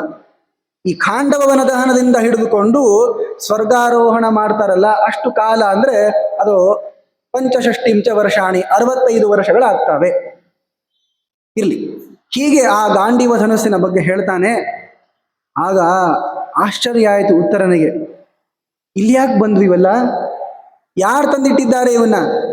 ನೀನು ಯಾರು ಹೇಳು ಅಂತ ಪ್ರಶ್ನೆ ಕೇಳಿದಾಗ ಆಗ ಹೇಳ್ತಾನೆ, ನಾನೇ ಅರ್ಜುನ ಅಂತ ಹೇಳ್ತಾನೆ. ಆಗ ಅವನಿಗೆ ರೋಮಾಂಚನ ಆಗೋಯ್ತು. ಅರ್ಜುನನ್ನ ಇಷ್ಟು ಹತ್ತಿರದಿಂದ ನೋಡೇ ಇಲ್ಲ ಅವನು. ಆದ್ರೂ ಒಂದು ಸಂಶಯ ಇತ್ತು, ನೀ ಅರ್ಜುನ ಅಂತ ನಾ ಹೇಗೆ ನಂಬಲಿ? ಹೇಳ್ತಾನೆ, ನಾ ಅಷ್ಟೇ ಅಲ್ಲಪ್ಪ, ಅಲ್ಲಿ ಸ್ವಾಮಿಗಳು ಕೂತಾರಲ್ಲ ಆದ ಧರ್ಮರಾಜ, ದಿವಸ ಅಡ್ಗೆ ಊಟ ಮಾಡ್ತಾ ಇದ್ದೆಲ್ಲ ಅದನ್ನು ಮಾಡಿದವನು ಭೀಮ, ಸೈರಂಧ್ರಿ ದ್ರೌಪದಿ ದೇವಿ, ನಕುಲ ಸಹದೇವರು, ಕುದುರೆ ಕಾಯೋರು, ಆಕಳ ಕಾಯೋರು ನಕುಲ ಸಹದೇವರು, ನಾನು ಇಲ್ಲಿ ನಿಮ್ಮ ತಂಗಿಗೆ ಎಲ್ಲ ನರ್ತನ ಹೇಳ್ಕೊಟ್ಟಿದ್ದೀನಲ್ಲ, ನಾನೇ ಅರ್ಜುನಪ್ಪ. ನಂಬಿದ. ಆದ್ರೂ ಕೇಳ್ದ, ನೀ ಖರೇನ ಅರ್ಜುನ ಆಗಿದ್ರೆ ಅರ್ಜುನನಿಗೆ ಇರುವಂತಹ ಪ್ರಸಿದ್ಧವಾದ ನಾಮಗಳ ಬಗ್ಗೆ ಹೇಳಲೇನು ಅಂತ ಕೇಳ್ತಾನೆ. ದಶ ಪಾರ್ಥಸ್ಯ ನಾಮಾನಿ ಶ್ರೂಯಂತೆ ಮೇ ಕಥಾಸು ಚ ಪ್ರಬ್ರೂಯಾಸ್ತಾನಿ ಯದಿಮೇ ಶ್ರದ್ಧಾಧ್ಯಾಂ ಸರ್ವಮೇವತೆ. ಅರ್ಜುನನಿಗೆ 10 ಪ್ರಸಿದ್ಧವಾದ ನಾಮಗಳಿವೆ. ಏನ್ ನಮಗೆ ಗೊತ್ತಿಲ್ಲಲ್ರಿ ಅಂತ, ಅದಕ್ಕೆ ಗೊತ್ತು ಮಾಡಿಸ್ಲಿಕ್ಕೆ ಹೇಳ್ತಿರೋದಿಲ್ಲ. ಅರ್ಜುನ ಅಂತ ಇಷ್ಟು ಗೊತ್ತು, ವಿಜಯ ಅಂತ ಇಷ್ಟು ಗೊತ್ತು, ಸ್ವಲ್ಪ ಈ ಗೀತಾ ಓದೋರಿಗೆ ಬೀಭತ್ಸು ಅಂತ ಗೊತ್ತಿರ್ತದೆ, ಧನಂಜಯ ಬಹಳ ಪ್ರಸಿದ್ಧವಾದದ್ದು, ಇನ್ನು 6 ಹೇಳ್ಬೇಕಲ್ರಿ. ಅದಕ್ಕೆ ಅರ್ಜುನ ಹೇಳ್ತಾನೆ, ನೋಡಪ್ಪ, ನನಗಿರುವಂತಹ 10 ನಾಮಗಳು: ಅರ್ಜುನ, ಫಲ್ಗುಣೋ ಜಿಷ್ಣು, ಕಿರೀಟಿ, ಶ್ವೇತವಾಹನ, ಬೀಭತ್ಸು, ವಿಜಯ, ಪಾರ್ಥ, ಸವ್ಯಸಾಚಿ, ಧನಂಜಯ. ಇಷ್ಟು ನನ್ನ ನಾಮಗಳು ಹೇಳ್ತಾನೆ. ಹೆಸರು ಹೇಳಿದರೆ ಅರ್ಥ ಹೇಳು ಅಂತಂತಾನೆ. ಅದಕ್ಕೆ ಬಹಳ ವಿಸ್ತಾರವಾಗಿ ಅರ್ಜುನ ಹೇಳಿಕೊಟ್ಟಿದ್ದಾನೆ, ನನಗೆ ಯಾಕೆ ಈ ತರಹ ಕರೀತಾ ಇದ್ದಾರೆ ಅಂತ ಹೇಳ್ತಾನೆ. ಸರ್ವಾನ್ ಜಿತ್ವಾ ಜನಪದಾನ್ ಧನಂ ಚಾಚ್ಛಿದ್ಯ ಸರ್ವಶಃ. ಎಲ್ಲರನ್ನ ಗೆದ್ದು ಸಂಪತ್ತನ್ನು ತೆಗೆದುಕೊಂಡು ಬಂದು ನಾನು ಅದರ ನಟ್ಟ ನಡುವೆ ನಿಂತ್ಕೊಂಡಿದ್ನಲ್ಲ, ಅದಕ್ಕೆ ನನಗೆ ಧನಂಜಯ ಅಂತ ಕರೀತಾರೆ. ಹಾಗೇನೆ ನಾನು ಯುದ್ಧಕ್ಕೆ ಹೋದರೆ ಎಂದೂ ನಾನು ಸೋತಿಲ್ಲ, ಗೆದ್ದೇ ಬಂದಿದ್ದೀನಿ, ಆದ್ದರಿಂದ ನನಗೆ ವಿಜಯ ಅಂತ ಕರೀತಾರೆ. ಯುದ್ಧ ಆಡೋ ಕಾಲಕ್ಕೆ ನಾನು ಯಾವ ಜಿಗುಪ್ಸೆಯನ್ನು ಉಂಟು ಮಾಡುವ ಕಾರ್ಯವನ್ನ ಮಾಡಲ್ಲ, ಆದ್ದರಿಂದ ನನಗೆ ಬೀಭತ್ಸು ಅಂತ ಕರೀತಾರೆ. ವಾದಿರಾಜರು ಈ ಶಬ್ದಕ್ಕೆ ಅರ್ಥವನ್ನು ಹೇಳೋ ಕಾಲಕ್ಕೆ ಇನ್ನೊಂದು ಅರ್ಥ ಹೇಳ್ತಾರೆ. ಯುದ್ಧದಲ್ಲಿ ಎಷ್ಟು ಸರಿಯಾದ ರೀತಿಯಲ್ಲಿ ಇವನು ಯುದ್ಧ ಆಡ್ತಾನೆ ಅಂದ್ರೆ, ಯಾವುದೇ ನಾಚಿಕೆ ಜುಗುಪ್ಸೆ ಬರುವಂತೆ ಮಾಡಲ್ಲ. ಅಷ್ಟೇ ಅಲ್ಲ, ಆ ಜುಗುಪ್ಸೆಗೇನೆ ಜುಗುಪ್ಸೆ ಬರಬೇಕು, ಆ ತರಹ ಮಾಡ್ತಿದ್ದ ಅಂತ. ಅದಕ್ಕೆ ನನಗೆ ಬೀಭತ್ಸು ಅಂತ ಕರೀತಾ ಇದ್ದಾರೆ. ನನ್ನ ಕುದುರೆಗಳು ಬೆಳ್ಳಗಿವೆ, ಆದ್ರಿಂದ ನನಗೆ ಶ್ವೇತವಾಹನ ಅಂತ ಕರೀತಾ ಇದ್ದಾರೆ. ಇಂದ್ರ ಕೊಟ್ಟಿರುವಂತಹ ಕಿರೀಟವನ್ನು ನಾನು ಹಾಕೊಂಡಿರ್ತೀನಿ, ಆದ್ರಿಂದ ನನಗೆ ಕಿರೀಟಿ ಅಂತ ಕರೀತಾ ಇದ್ದಾರೆ. ಇನ್ನ ನಾನು ಉತ್ತರ ಫಾಲ್ಗುಣಿ, ಪೂರ್ವ ಫಾಲ್ಗುಣಿ ಈ 2 ನಕ್ಷತ್ರಗಳು ಒಂದೇ ದಿವಸ ಬಂದಿದ್ವು. ಆ ಉತ್ತರ ಫಾಲ್ಗುಣಿಯ ಕೊನೆ ಭಾಗಕ್ಕೆ ನಾನು ಅವತಾರ ಮಾಡಿದ್ದೆ, ಆದ್ದರಿಂದ ನನಗೆ ಫಲ್ಗುಣ ಅಂತ ಕರೀತಾರೆ. ಇನ್ನೊಂದು ಅರ್ಥನೂ ಇದೆ, ಫಾಲ್ಗುಣೆ ಫಲ್ಗುಣೋಭೂತ. ಫಾಲ್ಗುಣ ಮಾಸದಲ್ಲಿ ಅರ್ಜುನ ಅವತಾರ ಮಾಡಿದ್ದು, ಫಾಲ್ಗುಣ ಶುದ್ಧ ಪೂರ್ಣಿಮಾ ಅರ್ಜುನನ ಅವತಾರವಾಗಿದ್ದು. ಆದ್ದರಿಂದ ಅವನು ಫಲ್ಗುಣ ಅನ್ನುವಂತಹ ನಾಮದಿಂದ ಪ್ರಸಿದ್ಧ. ಹೇಗೆ ಬೇಕಾದಾಗ ಯಾವ ಕೈಯಿಂದಾದರೂ ಕೂಡ ನಾನು ಬಾಣವನ್ನು ಬಿಡಬಲ್ಲೆ, ಸವ್ಯಸಾಚಿ ಅಂತ ನನ್ನನ್ನು ಕರೀತಾ ಇದ್ದಾರೆ. ಹೀಗೆ ತನ್ನ ನಾಮಗಳ ಅರ್ಥವನ್ನು ತಿಳಿಸ್ಕೊಟ್ಟು ಹೇಳ್ತಾ ಇದ್ದಾನೆ, ನೋಡು, ನನ್ನ ಮಾತನ್ನು ಕೇಳು. ಈಗ ಆ ಕೌರವರನ್ನು ನಾವು ಎದುರಿಸಬೇಕು, ಎದುರಿಸಿ ಅವರನ್ನು ಓಡಿಸಿಬಿಟ್ಟು ನಮ್ಮ ಗೋವುಗಳ ರಕ್ಷಣೆ ಮಾಡೋದು ನಮ್ಮ ಕರ್ತವ್ಯ. ದೇಶವನ್ನು ರಕ್ಷಣೆ ಮಾಡದೇ ಇರುವಂತಹ ಕ್ಷತ್ರಿಯನಿಗೆ ಏನು ಬೆಲೆ ಇದೆ?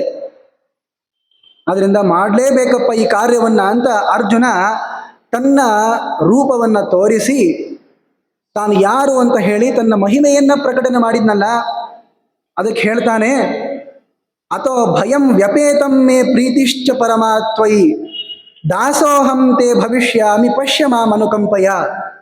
ಅರ್ಜುನ, ನನಗೆ ಭಯ ಹೋಯಿತು ಅಂದ. ಕೆಲವೊಮ್ಮೆ ಮಹಾತ್ಮರ ಚರಿತ್ರೆಯನ್ನು ಕೇಳಿದಾಗ ಭಯ ಹೋಗ್ಬಿಡ್ತದೆ. ಈ ಪುಕ್ಲತನ ಅಂತಂತಾರಲ್ಲ, ಹೋಗ್ಬಿಡ್ತದದು. ಅದಕ್ಕೆ ಶೌರ್ಯ ಕಥೆಗಳನ್ನು ಯಾಕೆ ಹೇಳೋದು? ಚಿಕ್ಕ ಮಕ್ಕಳಿರೋ ಕಾಲಕ್ಕೆ ಅವನು ಆ ತರಹ ಮಾಡಿದ್ದ, ಈ ತರಹ ಮಾಡಿದ್ದ ಅಂತ ಕಥೆಗಳನ್ನು ಯಾಕೆ ಹೇಳ್ತಾರೆ? ಇವ ಆ ತರಹ ಮಾಡ್ತಾನೋ ಬಿಡ್ತಾನೋ ಗೊತ್ತಿಲ್ಲ, ಆದ್ರೆ ಇವನಲ್ಲಿ ಆ ಭಯ ಅನ್ನೋದು ಇರಬಾರ್ದು.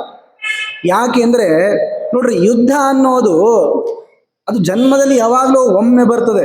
ಕೃಷ್ಣ ಅಂತಾನಲ್ಲ ಅರ್ಜುನನಿಗೆ, ಅಲ್ಲೋ ಇಂತಹ ಧರ್ಮ್ಯವಾದ ಧರ್ಮ ಸಾಧನವಾಗಿರುವಂತಹ ಯುದ್ಧ ಸಿಗೋದು ಬಹಳ ವಿರಳಪ್ಪ ಕ್ಷತ್ರಿಯರಿಗೆ. ಪುಣ್ಯ ಅದು ನಿಂದು, ಅನಾಯಾಸವಾಗಿ ಪುಣ್ಯ ಗಳಿಸ್ಲಿಕ್ಕೆ ಬರ್ತದೆ. ಅದಕ್ಕೆ ರಾಜರ ಚರಿತ್ರೆಯನ್ನು ಹೇಳೋ ಕಾಲಕ್ಕೆ ಬಹಳ ಅಂದ್ರೆ 1-2 ಯುದ್ಧ ಕಥೆ ಹೇಳ್ತಾರೆ ಅಷ್ಟೇ. ನೀವು ದಿವಸ ಏನು ಯುದ್ಧ ಆಡ್ತಿರಲ್ಲ ಅವರು. ಅದರಿಂದ ನೋಡು, ಇದು ಸರಿಯಾದ ಸಮಯ, ನಿನ್ನ ಪರಾಕ್ರಮವನ್ನು ತೋರಿಸಬೇಕು ಅಂತ ಅರ್ಜುನ ಹೇಳಿದಾಗ ಭಯ ಹೋಗಿದೆ, ನಾನು ತಯಾರಿದ್ದೀನಿ ಅಂತ ಉತ್ತರ ಈಗ ಸಾರಥಿ ಆಗ್ತಾನೆ.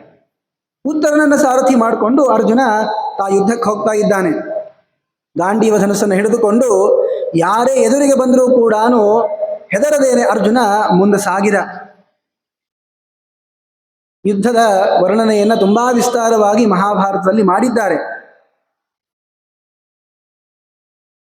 ತಥೋರ್ಜುನ ಸಾರಥಿಂ ತಂ ವಿಧಾಯ ಕೃಚ್ಛ್ರೇಣ ಸಂಸ್ಥಾಪ್ಯ ಚ ತಂ ಯಯೌ ಕುರೂನ್.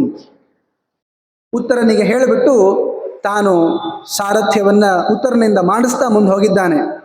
ಆದಾಯ ಗಾಂಡೀವ ಮಥಧ್ವಜಂಚ ಹನುಮದಂಕಂ ಸದರೋಗ್ರತೋಗಾಹ ನಿವರ್ತ್ಯ ಯುದ್ಧಾಯ ಯಯೌ ಕುರುಂಸ್ತಾನ್ ಜಿಗ್ಗೆ ಸರ್ವಾನ್ ದ್ವೈರಥೇನೈವ ಸಕ್ತಾನ್. ಆಗ ಭೀಷ್ಮ, ದ್ರೋಣ, ಕೃಪಾ ಎಲ್ಲರೂ ಕೂಡ ಕಾಯ್ತಾ ಇದ್ರು ಯುದ್ಧಕ್ಕೆ ಅಂತ. ಅರ್ಜುನ ಅವರ ಮಧ್ಯದಲ್ಲಿ ಬಂದು ಒಬ್ಬನೇ ಎಲ್ಲರನ್ನೂ ಕೂಡ ಎದುರಿಸ್ದ. ದ್ವಂದ್ವ ಯುದ್ಧ ಆಯಿತು, ಇಬ್ಬಿಬ್ಬರ ನಡುವೆ ಯುದ್ಧ ಆಯಿತು. ಆಮೇಲೆ ಎಲ್ಲರೂ ಕೂಡ ಬಾಣಗಳನ್ನು ಬಿಡ್ತಾ ಇದ್ದಾರೆ. ಎಲ್ಲ ಬಾಣಗಳನ್ನು ತನ್ನಲ್ಲಿ ಇರುವಂತಹ ಅನುಪಮವಾದ ಆ ಅಸ್ತ್ರವಿದ್ಯಾ ಕೌಶಲದಿಂದ ಗೆಲ್ತಾ ಇದ್ದ, ಅವುಗಳನ್ನು ಪರಿಹಾರ ಮಾಡಿಕೊಳ್ತಾ ಇದ್ದ. ಏಕೀಭೂತಾನ್ ಪುನರೇವಾನುಯಾತಾನ್ ಸಮ್ಮೋಹನಾಸ್ತ್ರೇಣ ವಿಮೋಹಯಿತ್ವ. ಆಗ ನೋಡ್ತಾ ಇದ್ದಾನೆ, ವಿಸ್ತಾರವಾಗಿ ಮಹಾಭಾರತದಲ್ಲಿ ಹೇಳಿದ್ದಾರೆ, ಅದನ್ನು ನಾವು ನೋಡಿದ್ದೇವೆ ಅಂತ. ಆದ್ದರಿಂದ ಕರ್ಣನನ್ನು ಹೇಗೆ ಸೋಲಿಸ್ತಾನೆ, ಅಶ್ವತ್ಥಾಮನನ್ನು ಹೇಗೆ ಸೋಲಿಸ್ದ ಅಂತೆಲ್ಲ ಪ್ರತ್ಯೇಕವಾಗಿದೆ. ಯಾರ ಮುಂದೆಯೂ ಕೂಡ ಈ ಅರ್ಜುನನ ಅವರಿಗೆ ಸೋಲಿಸ್ಲಿಕ್ಕೆ ಆಗಲಿಲ್ಲ. ಅರ್ಜುನ ಮಾತ್ರ ಅನಾಯಾಸವಾಗಿ ಎಲ್ಲರನ್ನ ಬಾಣದಿಂದ ಹೊಡೆದು, ನೋಡ್ರಿ, ಗುರುಸ್ಥಾನದಲ್ಲಿರುವಂತಹ ಭೀಷ್ಮ ಕೃಪಾದಿಗಳಿಗೆಲ್ಲ ಬಾಣಗಳಿಂದ ನಮಸ್ಕಾರವನ್ನ ಮಾಡಿ ಗೊತ್ತಾಗ್ತಿತ್ತು ಅವರಿಗೆ ಇವೆಲ್ಲ ಬಾಣಗಳು ಅರ್ಜುನಂದೇ ಅಂತ. ಅದರಲ್ಲಿ ವಿಶೇಷವಾಗಿ ಭೀಷ್ಮಾಚಾರ್ಯರಿಗೆ ಗೊತ್ತಾಯ್ತು. ಅವರಿಗೆ ಎಷ್ಟು ಪರಿಜ್ಞಾನ ಅಂದರೆ, ನಾವು ಯುದ್ಧ ಪರ್ವಗಳ ಬಗ್ಗೆ ಹೇಳೋ ಕಾಲಕ್ಕೆ ಹೇಳಿದ್ದೇವೆ ಅದನ್ನು. ತಮ್ಮ ಶರೀರದಲ್ಲಿ ಏನೇನೆಲ್ಲ ಬಾಣಗಳು ಹೋಗಿವೆ ಅಲ್ಲ, ಅವೆಲ್ಲ ಅರ್ಜುನಂದೇ. ನೇಮೇ ಬಾಣ ಶಿಖಂಡಿನಃ. ಶಿಖಂಡಿ ಬಾಣ ಬಿಟ್ಟಿದ್ದ ನಿಜ, ಆದರೆ ಯಾವುದು ನನಗೆ ತಾಗಿಲ್ಲ. ಅರ್ಜುನ ಸೀಮೆ ಬಾಣ, ಇವೆಲ್ಲವೂ ಅರ್ಜುನಂದೇ ನನಗೆ ಬಡ್ದಿರೋದು. ಅಷ್ಟು ಭೀಷ್ಮಾಚಾರ್ಯರಿಗೆ ಅರ್ಜುನನ ಬಗ್ಗೆ ಗೊತ್ತಿದೆ.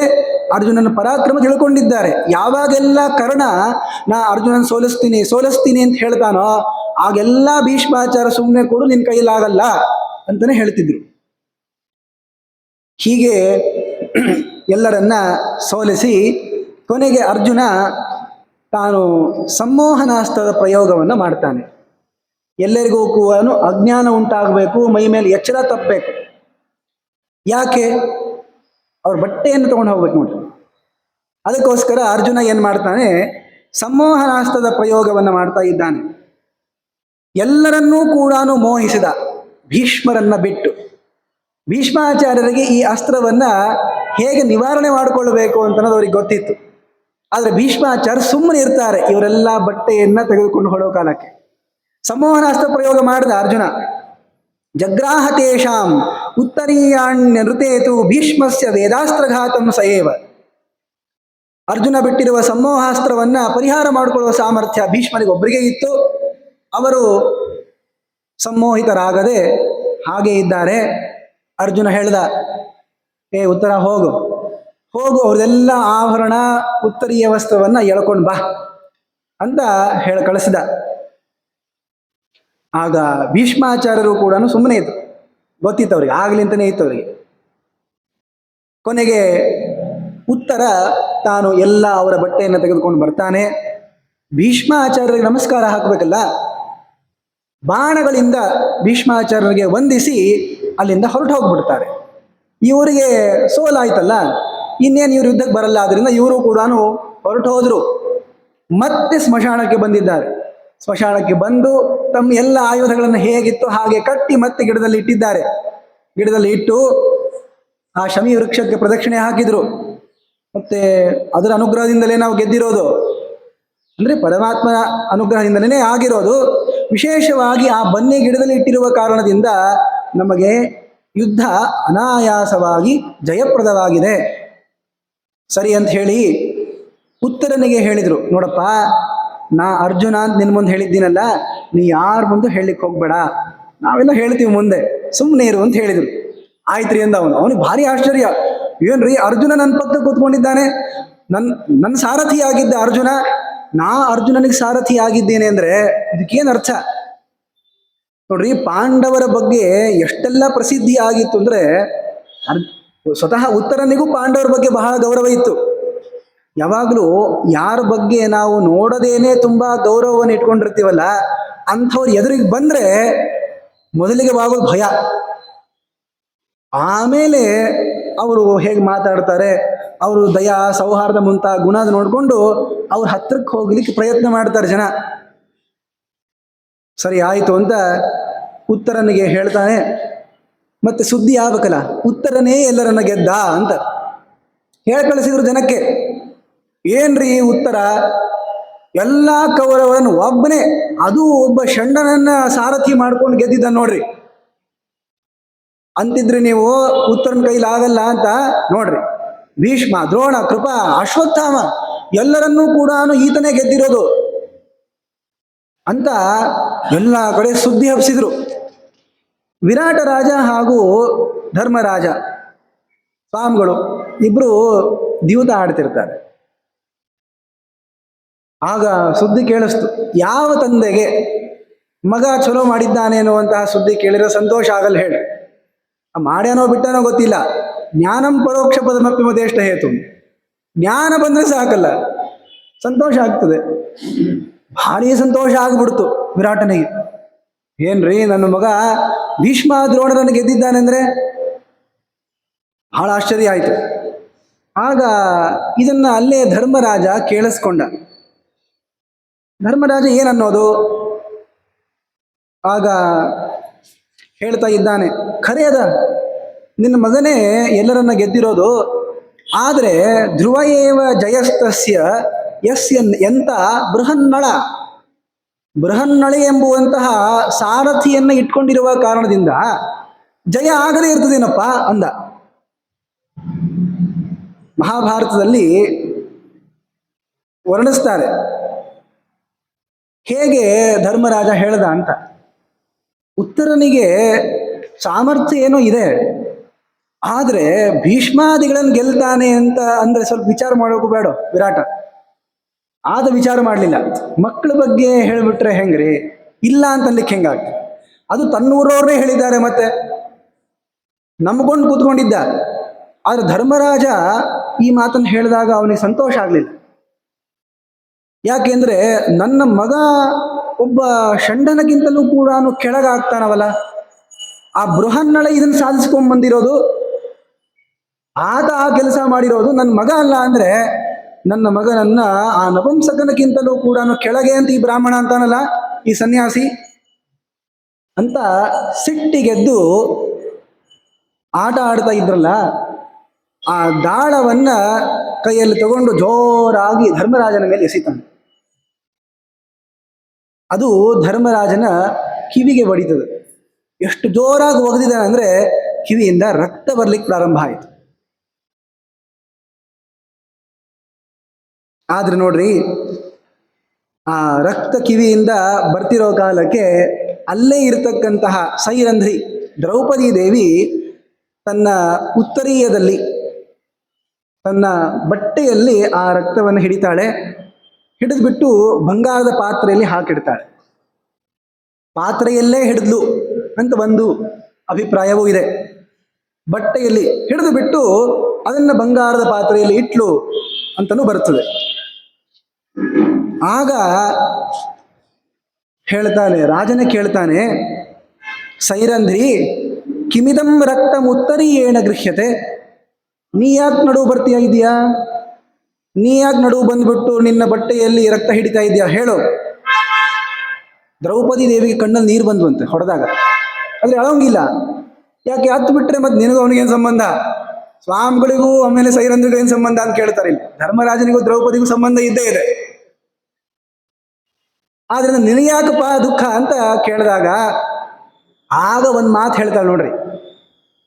ನೋಡ್ರಿ, ವಿರಾಟ ಪರ್ವ ಹೇಳಿಸಿದ್ರೆ ಮಳೆ ಬರ್ತದೆ, ಅದಕ್ಕೋಸ್ಕರನೇ ತಾನೇ ವಿಷ್ಣು ಪ್ರೀತಿಯ ದ್ವಾರ ಅದು ಸಿಗಲಿ ಅಂತ. ಆದ್ರೆ ಮಳೆ ಯಾಕೆ ಆಗಲ್ಲ ಹೇಳ್ರಿ? ಅದಕ್ಕೊಂದು ಕಾರಣ ಬೇಕಲ್ಲ. ಈಗ ಮಳೆ ಆಗಲಿ ಅಂತ ನೀವು ಕೇಳ್ಕೊಳ್ತಾ ಇದ್ದೀರಿ ಅಂದ್ರೆ ಮಳೆ ಆಗಿಲ್ಲ ಅಂತ ಅರ್ಥ. ಯಾಕಾಗಿಲ್ಲ? ಯಾಕಾಗೋದಿಲ್ಲ? ದ್ರೌಪದಿ ಮಾತು ಹೇಳ್ತಾಳೆ, ರಕ್ತ ಬಿಂದೂನಿ ಯಾವಂತಿ ಕಂಕಸ್ಯ ಧರಣೀತಲೆ ತಾವದ್ ವರ್ಷಾಣಿ ರಾಷ್ಟ್ರೇತೆ ಅನಾವೃಷ್ಟಿರ್ ಭವಿಷ್ಯತಿ. ನೋಡು, ಈ ಕಂಕ ಏನು ಸ್ವಾಮಿಗಳಿದ್ದಾರೆ, ಇವರ ರಕ್ತ ಬಿಂದುಗಳು ಎಷ್ಟು ಭೂಮಿ ಮೇಲೆ ಬೀಳ್ತಾವೋ ಅಷ್ಟು ವರ್ಷಗಳ ಪರ್ಯಂತ ನಿನ್ನ ಊರಿನಲ್ಲಿ ಮಳೆನೇ ಆಗಲ್ಲ. ಏತನ್ನಿಮಿತ್ತಂ ಮಾತ್ಸ್ಯೇಂದ್ರ ಕಂಕಸ್ಯ ರುಧಿರಮ್ಮಯ ಗೃಹೀತಂ ಉತ್ತರೀಯೇಣ ವಿನಾಶೋ ಮಾ ಭವೇತ್ತವ. ನೀನು ನಮಗೆ ಊಟ ಹಾಕಿದವ, ನೀ ರಾಜ, ನಿನಗೆ ಕೇಡಾಗಬಾರ್ದು. ನೀ ತಪ್ಪು ಮಾಡಿದ್ದಿ ನಿಜ, ಆದರೂ ನಿನಗೆ ದೋಷ ಬರಬಾರದು, ನಿನಗೆ ಈ ಪಾಪ ತಟ್ಟಬಾರದು ಅನ್ನೋದರಿಂದ ಆ ಭೂಮಿ ಮೇಲೆ ರಕ್ತ ಬೀಳದಂತೆ ನಾನು ಬಟ್ಟೆಯಿಂದ ಹಿಡಿದದ್ದು ಅಂತ ಸೈರಂಧ್ರಿ ಹೇಳ್ತಾಳೆ. ಅದನ್ನು ಹೇಳ್ತಾ ಒಂದು ಮಾತನ್ನು ಹೇಳ್ತಾಳೆ ನೋಡಿ, ಯತೀಶಂ ಯೋ ವಿಹನ್ನೇತ ತಸ್ಯಾಯುರ್ ವಿನಶಿಷ್ಯತಿ, ಯೋ ಯತೀಶಂ ನಿಯಮ್ಯೇತ ಸಹಸ್ರಂ ಯಾತನಾ ಯಮೆ. ನೋಡ್ರಿ, ಯಾವಾಗಲೂ ಸ್ವಾಮಿಗಳನ್ನು ಎದುರಾಕೊಳ್ಳಿಕ್ಕೆ ಹೋಗ್ಬಾರ್ದು. ಯತಿಗಳನ್ನ ಎಂದೂ ಕೂಡ ಮುಟ್ಲಿಕ್ಕೆ ಹೋಗ್ಬಾರ್ದು. ನೀವು ಅವರನ್ನು ಗೌರವ ಮಾಡೋದು ಬೇಕಾಗಿಲ್ಲ, ಬಿಟ್ಬಿಟ್ರಿ ಸುಮ್ಮನೆ ಅವರನ್ನು. ಆದ್ರೆ ತಿರಸ್ಕಾರವನ್ನಂತೂ ಸರ್ವಥಾ ಮಾಡಬಾರ್ದು. ಯಾಕೆ ಅಂದ್ರೆ ಮಹಾತ್ಮರಾಗಿರುವಂತಹ ಯತಿಗಳನ್ನ ಯಾರೆಲ್ಲ ಹೊಡೆದು ಅವರ ಶರೀರದಿಂದ ರಕ್ತ ಬರುವಂತೆ ಪೀಡೆ ಕೊಡ್ತಾ ಇದ್ದಾರಲ್ಲ, ಅವರ ಸರ್ವನಾಶ ಇದೆ.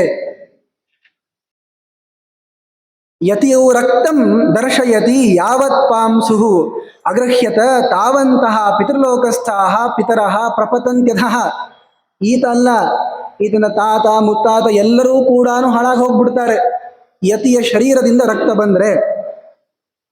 ಇತಿ ಜ್ಞಾತ್ವಾ ವಿರಾಟೇಂದ್ರ ಧೃತಂ ರಕ್ತಂ ಚ ವಾಸಸ ಮಯ ಅಥವಾ ಹಿತಾರ್ಥಾಯ ತ್ವಯಿ ಪ್ರಣಯ ಕಾರಣಾತ್.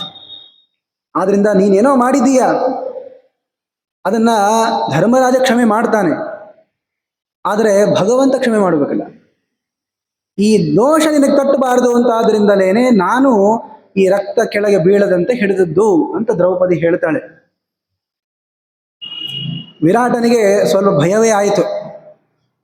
ತಾನು ತಪ್ಪು ಮಾಡಿದ್ದೀನಿ ಅಂತ ಅನ್ನೋದಿತ್ತು, ಆದರೂ ಹೇಳ್ಕೊಳ್ಳೋಂಗಿಲ್ಲ, ಸುಮ್ಮನೆ ಇದ್ದಾನೆ. ಕೊನೆಗೆ ಉತ್ತರ ಬೃಹನ್ನಳ ಎಲ್ಲರೂ ಕೂಡ ಬಂದರು. ಬಂದಾಗ ಕೇಳ್ತಾನೆ ವಿರಾಟ್ ರಾಜ, ಏನಪ್ಪಾ ಉತ್ತರ ಕೇಳಿದೆ, ಭಾರಿ ಸುದ್ದಿ, ನೀನೇ ಯುದ್ಧ ಆಡ್ಬಿಟ್ಟು ಎಲ್ಲರನ್ನ ಗೆದ್ದೆ ಅಂತಲ್ಲೋ ಅಂತ ಕೇಳಿದಾಗ ಉತ್ತರ ಬಹಳ ಪ್ರಾಮಾಣಿಕ ವ್ಯಕ್ತಿ ರೀ. ನಮಯ ನಿರ್ಜಿತ ಗಾವಹ ನಮಯ ಕುರವೋಜಿತಾ ಕೃತಂಚ ಕರ್ಮ ತತ್ಸರ್ವಂ ದೇವಪುತ್ರೇಣ ಕೇನಚಿತ್. ನಾನೇನು ಯುದ್ಧ ಆಡಿಲ್ವೇ, ನಾ ಸುಮ್ಮನೆ ಹೋಗಿದ್ದಷ್ಟೇ ನೋಡ್ಲಿಕ್ಕೆ, ನಾನೇನು ಈ ಕಾರ್ಯವನ್ನು ಮಾಡಿಲ್ಲ. ಮತ್ತೆ ಯಾರು ಮಾಡಿದ್ದು? ಯಾರೋ ಮಾಡಿದ್ದು. ನನ್ನ ಪುಣ್ಯ ಯಾವುದೋ ಒಬ್ಬ ದೇವತೆಯ ಮಗ ಬಂದು ಯುದ್ಧ ಆಡಿದ. ಮತ್ತು ನಾವು ಬಹಳ ನಂಬ್ಕೊಂಡಿವಲ್ಲ, ಈ ಧಾರ್ಮಿಕರಿಗೆ ಇದನ್ನು ಹೇಳಲಿಕ್ಕೆ ಬಹಳ ಸುಲಭ. ನಾವು ಹೊಂಟಿದ್ವಿ, ದೇವ್ರ ಕೈ ಹಿಡಿದ್ಬಿಟ್ಟ, ದೇವ್ರು ನಿಮ್ಮ ಹೆಂಗೆ ಕೈ ಹಿಡಿತಾನೆ, ರಕ್ಷಣೆ ಮಾಡ್ತಾನಪ್ಪ ನಂಬೋದು. ಆದ್ರೆ ಇದನ್ನು ಸುಳ್ಳು ಅಂತನೂ ಅನ್ಲಿಕ್ಕೆ ಬರೋದಿಲ್ಲ. ಯಾಕೆ, ದೇವಪುತ್ರನಾಗಿರುವ ಅರ್ಜುನನೇ ಬಂದಿದ್ದಾನೆ. ಆ ಬೃಹನ್ನಳೆಯೇ ಅರ್ಜುನ ಅಂತ ಇವನಿಗೆ ಹೇಳಬೇಕಾಗಿಲ್ಲ, ಆದರೆ ಸತ್ಯವನ್ನಂತೂ ಹೇಳ್ತಾ ಇದ್ದಾನೆ. ನಾ ಮಾಡಿದ್ದಲ್ಲ, ಯಾರೋ ಒಬ್ಬ ಬಂದು ಮಾಡಿದ್ದು. ಸಹಿ ಭೀತಂ ದ್ರವಂತಂ ಮಾಂ ಭೀಷ್ಮದ್ರೋಣ ಮುಖಾನ್ ಕುರುನ್ ದೃಷ್ಟ್ವಾ ವಿಷಣ್ಣಂ ಸಂಗ್ರಾಮೆ ದೇವಪುತ್ರ ನ್ಯವಾರಯತ. ನಾ ಓಡ ಹೊಂಟಿದ್ದೆ, ಆಗ ಆ ದೇವಪುತ್ರ ಬಂದು ನನಗೆ ಬುದ್ಧಿ ಹೇಳಿಬಿಟ್ಟು ಅವರ ಮುಂದೆ ನಿಲ್ಲಿಸಿದ. ಇದೆಲ್ಲವೂ ಕೂಡ ಅವನ ಕೆಲಸ. ಅವನೇ ಶಾರದ್ವತಂ ದ್ರೋಣಂ ದ್ರೋಣಪುತ್ರಂ ಚ ವೀರ್ಯವಾನ್ ಸೂತಪುತ್ರಂಚ ಭೀಷ್ಮಂಚ ಚಕಾರ ವಿಮುಖಾನ್ ಶರೈಹಿ. ಆತನೇ ಬಾಣಗಳಿಂದ ಇವರೆಲ್ಲರನ್ನ ಗೆದ್ದಿದ್ದು, ನಾನೇನು ಮಾಡಿಲ್ಲಪ್ಪ ಅಂತ ಹೇಳ್ದ.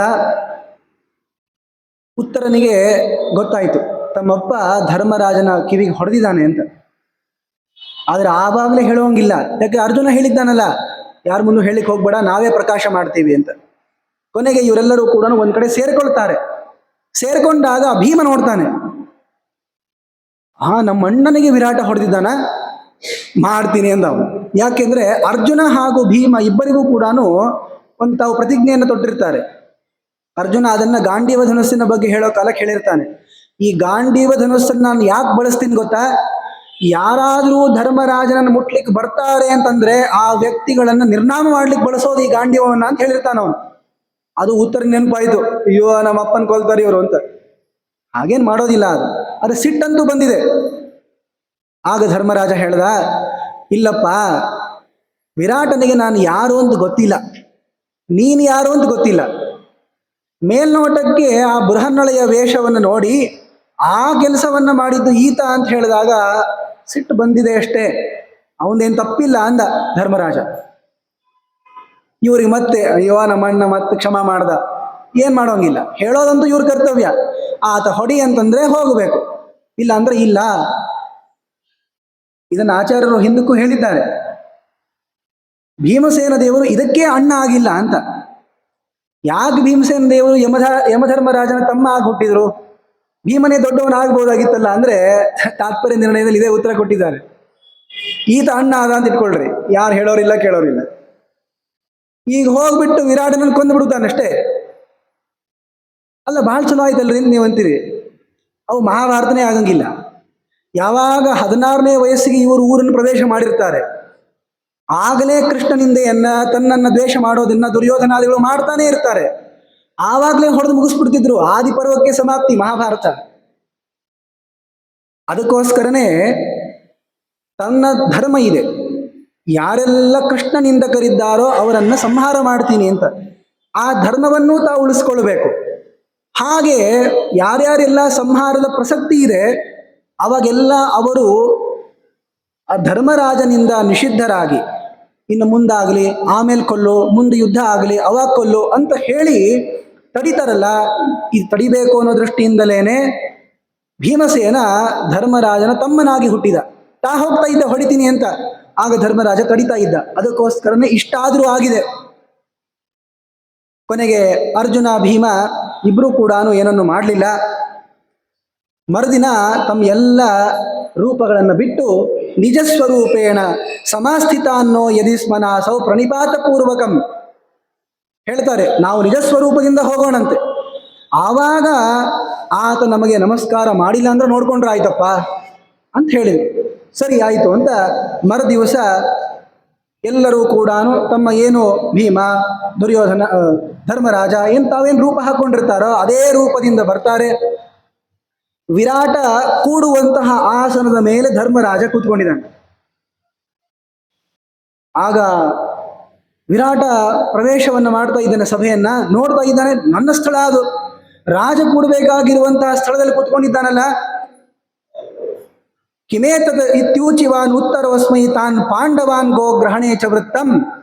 ಏನಿದು ಇಲ್ಯಾಕೆ ಕೂತಿರೋದು ಅಂತಂದಾಗ ಆಗ ಉತ್ತರ ಬಂದು ಹೇಳ್ತಾನೆ, ಅಪ್ಪ ಇವರೆಲ್ಲ ಪಾಂಡವರು, ಇವರೇ ಗೋಗ್ರಹಣದಲ್ಲಿ ನಮ್ಮನ್ನು ರಕ್ಷಣೆ ಮಾಡಿದ್ದು ಅಂತ ಹೇಳ್ತಾನೆ. ತದಾ ವಿರಾಟ ಭಯ ಕಂಪಿತಾಂಗ ಪ್ರಣಮ್ಯ ಪಾರ್ಥಾನ್ ಶರಣಂಜಗಾಮ. ಆಗ ದೇಹವನ್ನು ನಡಗಿಸ್ಬಿಟ್ಟ. ಅಯ್ಯೋ, ಇವ್ರಿಗೆ ಕೆಲಸ ಹೇಳಿದ್ದೇ ತಪ್ಪು, ಅದರಲ್ಲಿಯೂ ಧರ್ಮರಾಜನನ್ನು ಹೊಡೆದಿದ್ದಂತೂ ಮಹಾ ತಪ್ಪಿದು, ಎಂತಹ ತಪ್ಪು ಮಾಡಿಬಿಟ್ಟೆ ನಾನು ಅಂತ ವಿರಾಟ ಬಹಳಷ್ಟು ಭಯಕಂಪಿತಾಂಗ, ಭಯದಿಂದ ದೇಹವನ್ನು ನಡಗಿಸ್ತಾ ಇದ್ದಾನೆ. ಕ್ಷಮೆಯನ್ನ ಯಾಚಿಸಿದ. ನಾನು ಈ ತರಹ ಮಾಡಬಾರ್ದಾಗಿತ್ತು, ಕ್ಷಮೆ ಮಾಡಿ ಅಂತ ಪ್ರಾರ್ಥಿಸಿಕೊಂಡಿದ್ದಾನೆ. ಏನು ಮಾಡೋದು? ಅದಕ್ಕೆ ವಿಚಾರವನ್ನು ಮಾಡಿ ದದೌ ಚ ಕನ್ಯಾಂ ಉತ್ತರಾಂ ಫಲ್ಗುಣಾಯ. ಅರ್ಜುನನ್ನು ನೋಡಿ, ಅರ್ಜುನ ನಿನಗೆ ನನ್ನ ಮಗಳನ್ನು ಕೊಡ್ತೀನಪ್ಪ ಅಂತ ಉತ್ತರೆಯನ್ನ ವಿವಾಹ ಮಾಡಿಕೊಡ್ಬೇಕು ಅಂತ ಇಚ್ಛಿಸಿದ. ಪುತ್ರ ಅರ್ಥಮೇವ ಪ್ರತಿಜಗ್ರಾಹ ಸೋಪಿ. ಆಯ್ತು, ಇಸ್ಕೊಳ್ತೀನಿ ಅಂದ. ಹೇಗೆ ಇಸ್ಕೊಳ್ತೀನಿ ಅಂದ್ರೆ ನನ್ನ ಹೆಂಡತಿಯಾಗಲ್ಲ, ನನ್ನ ಸೊಸೆಯಾಗಿ ಸ್ವೀಕಾರ ಮಾಡ್ತೀನಿ ಅಂತ ಅರ್ಜುನ ಹೇಳಿದ್ದಾನೆ. ಅದಕ್ಕೆಲ್ಲ ಉತ್ತರ ಇದೆ. ಯಾಕೆ ಹಾಗೆ ಸ್ವೀಕಾರ ಮಾಡ್ದ? ಎಷ್ಟು ಮದುವೆ ಮಾಡ್ಕೊಳ್ಬೇಕು ಬಿಡ್ರಿ ಅಂತ ನೀವು ಅಲ್ಲಿಗೆ ಹೋಗ್ಬೇಡ್ರಿ, ದೇವತೆಗೆ ನಡೀತದೆ. ಆದರೂ ಕೂಡ ಈಗ ನೃತ್ಯವನ್ನ ಪಾಠ ಮಾಡಿಕೊಟ್ಟಿದ್ದಾನಲ್ಲ, ಗುರುಸ್ಥಾನದಲ್ಲಿದ್ದಾನೆ. ಆದ್ದರಿಂದ ತಾನು ಸ್ವೀಕಾರವನ್ನ ಮಾಡಲಿಲ್ಲ. ಬಹಳಷ್ಟು ವಿರಾಟ ಸ್ವೀಕಾರ ಮಾಡಲೇಬೇಕು ಅಂತ ಹೇಳಿರುವ ಕಾರಣದಿಂದ ತನ್ನ ಮಗನಾಗಿರುವಂತಹ ಬುಧನ ಅವತಾರನಾದ ಅಭಿಮನ್ಯುವಿಗೆ ಈ ಮಗಳನ್ನ ಉತ್ತರೆಯನ್ನು ಕೊಟ್ಟು ವಿವಾಹ ಮಾಡಬೇಕು ಅಂತ ಇಚ್ಛಿಸ್ತಾನೆ. ಇಲ್ಲಿಂದ ಯುದ್ಧದ ಪರ್ಯಂತ 6 ತಿಂಗಳ. ಉತ್ತರಾದೇವಿ ಅಭಿಮನ್ಯು ಮೃತನಾದಾಗ ಎದೆ ಹೊಡ್ಕೊಂಡು ಹೇಳ್ತಾಳೆ, 6 ತಿಂಗಳಷ್ಟೇ ಇದ್ದೆಲ್ಲೋ ನನ್ನ ಜೊತೆ ಅಂತ. ಆದ್ದರಿಂದ ಅದು 6 ತಿಂಗಳ ಪರ್ಯಂತ ಇದ್ದ ಮೇಲೆ ಕೊನೆಗೆ ಯುದ್ಧ ಪ್ರಾರಂಭ ಆಗೋದು. ಯಾಕೆಂದ್ರೆ ಈಗ ಯುದ್ಧ ದಾಟಿ ನಾವು ಶಾಂತಿ ಪರ್ವಕ್ಕೆ ಬರಬೇಕಲ್ಲ, ಅದಕ್ಕೋಸ್ಕರ ಹೇಳ್ತಾ ಇರೋದು. ಪುತ್ರಾರ್ಥಮೇವ ಪ್ರತಿಜಗ್ರಾಹ ಸೋಪಿ, ಮಗನಿಗೋಸ್ಕರ ಅಂತ ತಾವು ಸ್ವೀಕಾರ ಮಾಡ್ತಾರೆ. ಆಚಾರ್ಯರು ತಾತ್ಪರ್ಯ ನಿರ್ಣಯದಲ್ಲಿ ಇಲ್ಲಿ ಕೆಲವು ವಿಷಯಗಳನ್ನು ತಿಳಿಸ್ಕೊಡ್ತಾರೆ. ಈ ಗೋಗ್ರಹಣವನ್ನ ಭೀಮನು ಮಾಡಿದ್ದಾನೆ. ಆ ಗೋಗ್ರಹಣ ಪ್ರಸಂಗದಲ್ಲಿ ಕೌರವರನ್ನ ಗೆದ್ದಿರುವಂತಹದ್ದು, ಗೋವುಗಳ ರಕ್ಷಣೆಯನ್ನು ಭೀಮನು ಮಾಡಿದ್ದಾನೆ. ಇತ್ತ ಅರ್ಜುನನೂ ಕೂಡ ಮಾಡಿದ್ದಾರಲ್ಲ. ಎಷ್ಟು ಇವರಿಗೆ ಧರ್ಮ ವೃದ್ಧಿ ಆಯಿತು, ಎಷ್ಟೆಲ್ಲ ಪರಮಾತ್ಮನ ಪ್ರೀತಿಯನ್ನು ಗಳಿಸಿದರು ಅನ್ನೋದನ್ನು ಹೇಳ್ತಾರೆ. ಏವಂ ವಿರಾಟಂ ಮೋಚಯಿತ್ವೈವ ಗಾಶ್ಚ ತಮಸ್ಯಂಧೆ ಕೀಚಕಾನ್ ಪಾತಯಿತ್ವ ಪ್ರಾಪ್ತೋ ಧರ್ಮ ಸುಮಹಾನ್ ವಾಯುಜೇನ ತಸ್ಯಾನುಪಾರ್ಥೇನ ಚ ಗೋ ವಿಮೋಕ್ಷಣ. ವಿರಾಟ ಪರ್ವ ಯಾವ ವಿಷಯಗಳನ್ನು ಹೇಳ್ತಾ ಇದೆಯೋ ಇವುಗಳನ್ನೆಲ್ಲ ನೋಡಿದಾಗ ವಸ್ತುತಃ ಇದು ಭೀಮ ಹಾಗೂ ಅರ್ಜುನರ ದಿಗ್ವಿಜಯದ ಕಥೆ. ಭೀಮ ತಾನು ಸುಶರ್ಮ ಮುಂತಾದವರನ್ನ ಗೆಲ್ತಾನೆ, ಅಲ್ಲಿಂದ ತುಂಬಾ ಪುಣ್ಯ ಬಂದಿದೆ. ಗೋವುಗಳನ್ನು ರಕ್ಷಣೆ ಮಾಡಿದ್ದಾನೆ, ಬಹಳಷ್ಟು ಪುಣ್ಯ ಅದರಿಂದ ಬಂದಿದೆ. ಇದೆಲ್ಲದಕ್ಕೂ ಕೂಡ ಮಿಗಿಲಾಗಿರುವಂತಹ ಮಹಾದುಷ್ಟನಾಗಿರುವಂತಹ ಕೀಚಕನ ಸಂಹಾರವನ್ನು ಮಾಡಿದ್ದಾನಲ್ಲ, ಅದರಿಂದ ತುಂಬಾ ಧರ್ಮ ವೃದ್ಧಿ ಭೀಮಸೇನ ದೇವರಿಗಾಗಿದೆ. ಅದಾದ ಮೇಲೆ ಗೋವಿಮೋಕ್ಷಣಾತ್ ಪಾರ್ಥೇನ, ಗೋವುಗಳನ್ನು ಇಲ್ಲಿ ಉತ್ತರ ಇಬ್ಬರು ಸೇರಿಕೊಂಡು ಮಾಡಿದ್ದಾರೆ ಅಂತಾದ್ದರಿಂದ ಅಲ್ಲಿ ಅರ್ಜುನನಿಗೆ ತುಂಬ ಪುಣ್ಯ ಇದೆ. ಈ ಭೀಮಸೇನ ಹಾಗೂ ಅರ್ಜುನ ಇಬ್ಬರೂ ಕೂಡ ಅಜ್ಞಾತವಾಸದಲ್ಲೂ ಕೂಡ ಮಹಾಧರ್ಮವನ್ನು ಸಂಪಾದನೆ ಮಾಡಿಕೊಂಡಿದ್ದಾರೆ ಅನ್ನೋದನ್ನು ಹೇಳಿ, ನಂತರದಲ್ಲಿ ಅಭಿಮನ್ಯುವಿನ ವಿವಾಹವನ್ನು ಮಾಡಬೇಕಲ್ಲ. ಅಭಿಮನ್ಯು ಇರೋದೆಲ್ಲಿ ಇವಾಗ ಅಂದರೆ ದ್ವಾರಕಾಪಟ್ಟಣದಲ್ಲಿದ್ದಾನೆ. ಕೃಷ್ಣ ಪರಮಾತ್ಮ ಎಲ್ಲ ಪಾಂಡವರ ಮಕ್ಕಳನ್ನು ಸಾಕ್ತಾ ಇದ್ದಾನೆ. ಅದಕ್ಕೆ ಒಂದು ವಿಷಯ ಹೇಳ್ತಾರೆ ನೋಡಿ, ನಾವು ಸಾಧನೆಗೆ ಅಂತ ನಮ್ಮನ್ನು ನಾವು ತೊಡಗಿಸ್ಕೊಂಡ್ರೆ, ನಾವು ಸಾಧನೆ ಕೂತ್ಕೊಂಡ್ಬಿಟ್ರೆ ನಮ್ಮ ಹೆಂಡತಿ ಮಕ್ಕಳನ್ನ ಯಾರು ನೋಡ್ಕೋಬೇಕ್ರಿ? ದೇವ್ರು ನೋಡ್ಕೊಳ್ತಾನೆ.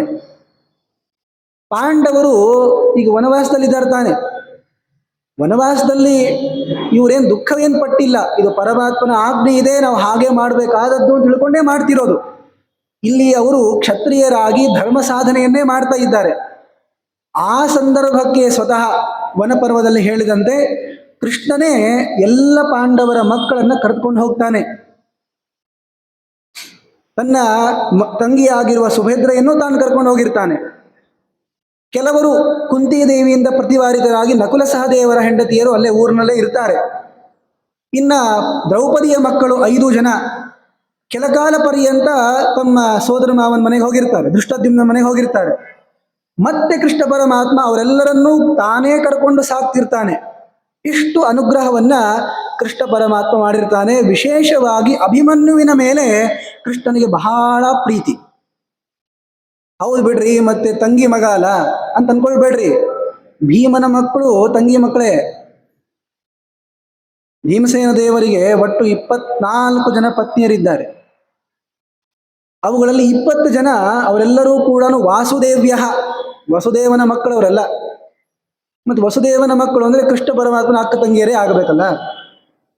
ಆದ್ರಿಂದ ಹಾಗೇನು ಪರಮಾತ್ಮನಿಗೆ ಅಭಿಮಾನ ಅಂತ ಅನ್ನೋದಿದ್ರೆ, ಈ ಭೀಮಸೇನ ದೇವರ ಮಗ ಒಬ್ಬನು ಉಳ್ಕೊಂಡಿರ್ತಾನೆ ಶರವತ್ರಾತ ಅಂತ. ಆ ಶರವತ್ರಾತನನ್ನೇ ತಂದು ರಾಜ ಮಾಡ್ಬೋದಾಗಿತ್ತು. ಯಾಕೆ ಅಭಿಮನ್ಯು ಮಗ ಪರೀಕ್ಷಿತ ಅಂತ ಕಾಯ್ತಾ ಇದ್ದ ಪರಮಾತ್ಮ. ಅಭಿಮಾನ ಏನಲ್ಲ, ಅದೇನೋ ಅಭಿಮನ್ಯುವಿನ ಮೇಲೆ ಪರಮಾತ್ಮ ತಾನು ತುಂಬಾ ಪ್ರೀತಿಯನ್ನು ತೋರಬೇಕು ಅಂತ ಇಚ್ಛಾ. ಎಲ್ಲವೂ ಕೂಡ ಪರಮಾತ್ಮನ ಇಚ್ಛಾನುಸಾರವಾಗಿ ಆಗೋದು. ಆದ್ದರಿಂದ ಅರ್ಜುನನ ಸಂತಾನವೇ ಮುಂದೆ ಹೋಗಬೇಕು ಅನ್ನೋ ದೃಷ್ಟಿಯಿಂದಲೇನೆ ಮುಂದೆ ಉತ್ತರಾದೇವಿಯ ಗರ್ಭದ ಮೇಲೆ ಬ್ರಹ್ಮಶಿರೋಸ್ತ್ರವನ್ನು ಬಿಟ್ಟರೂ ಕೂಡ ಪರಮಾತ್ಮ ಬೇಗಂತೇನೆ ಅದನ್ನು ಸಂರಕ್ಷಣೆ ಮಾಡ್ದ. ಇತ್ತ ದ್ರೌಪದಿ ಮಕ್ಕಳನ್ನ ಸಂಹಾರ ಮಾಡಿದರೂ ಕೂಡ ತಾನು ಸುಮ್ಮನೆ ಕೂತ್ಕೊಂಡ್ಬಿಟ್ಟ.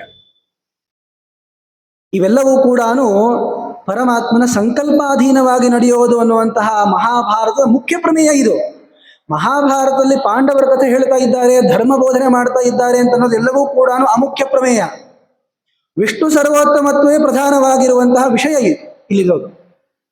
ಆದ್ದರಿಂದ ಈ ವಿರಾಟ ಪರ್ವದಲ್ಲೂ ಕೂಡ ಅಷ್ಟೇ, ಕೃಷ್ಣನ ಅನುಗ್ರಹದಿಂದಲೇನೆ ಎಲ್ಲ ಪಾಂಡವರು ಗೆದ್ದದ್ದು, ಅಜ್ಞಾತವಾಸದ ಸಮಾಪ್ತಿಯನ್ನು ಮಾಡಿದ್ದು, ವಿಶೇಷವಾಗಿ ತನ್ನ ಹತ್ತಿರಕ್ಕೇನೆ ಬೆಳೆದು ತನ್ನ ಪೂರ್ಣ ಅನುಗ್ರಹಕ್ಕೆ ಪಾತ್ರನಾಗಿರುವಂತಹ ಬುಧನ ಅವತಾರನಾದ ಅಭಿಮನ್ಯುವನನ್ನ ಈಗ ಸ್ವತಃ ಕೃಷ್ಣನೇ ಕರೆದುಕೊಂಡು ಬರ್ತಾನೆ.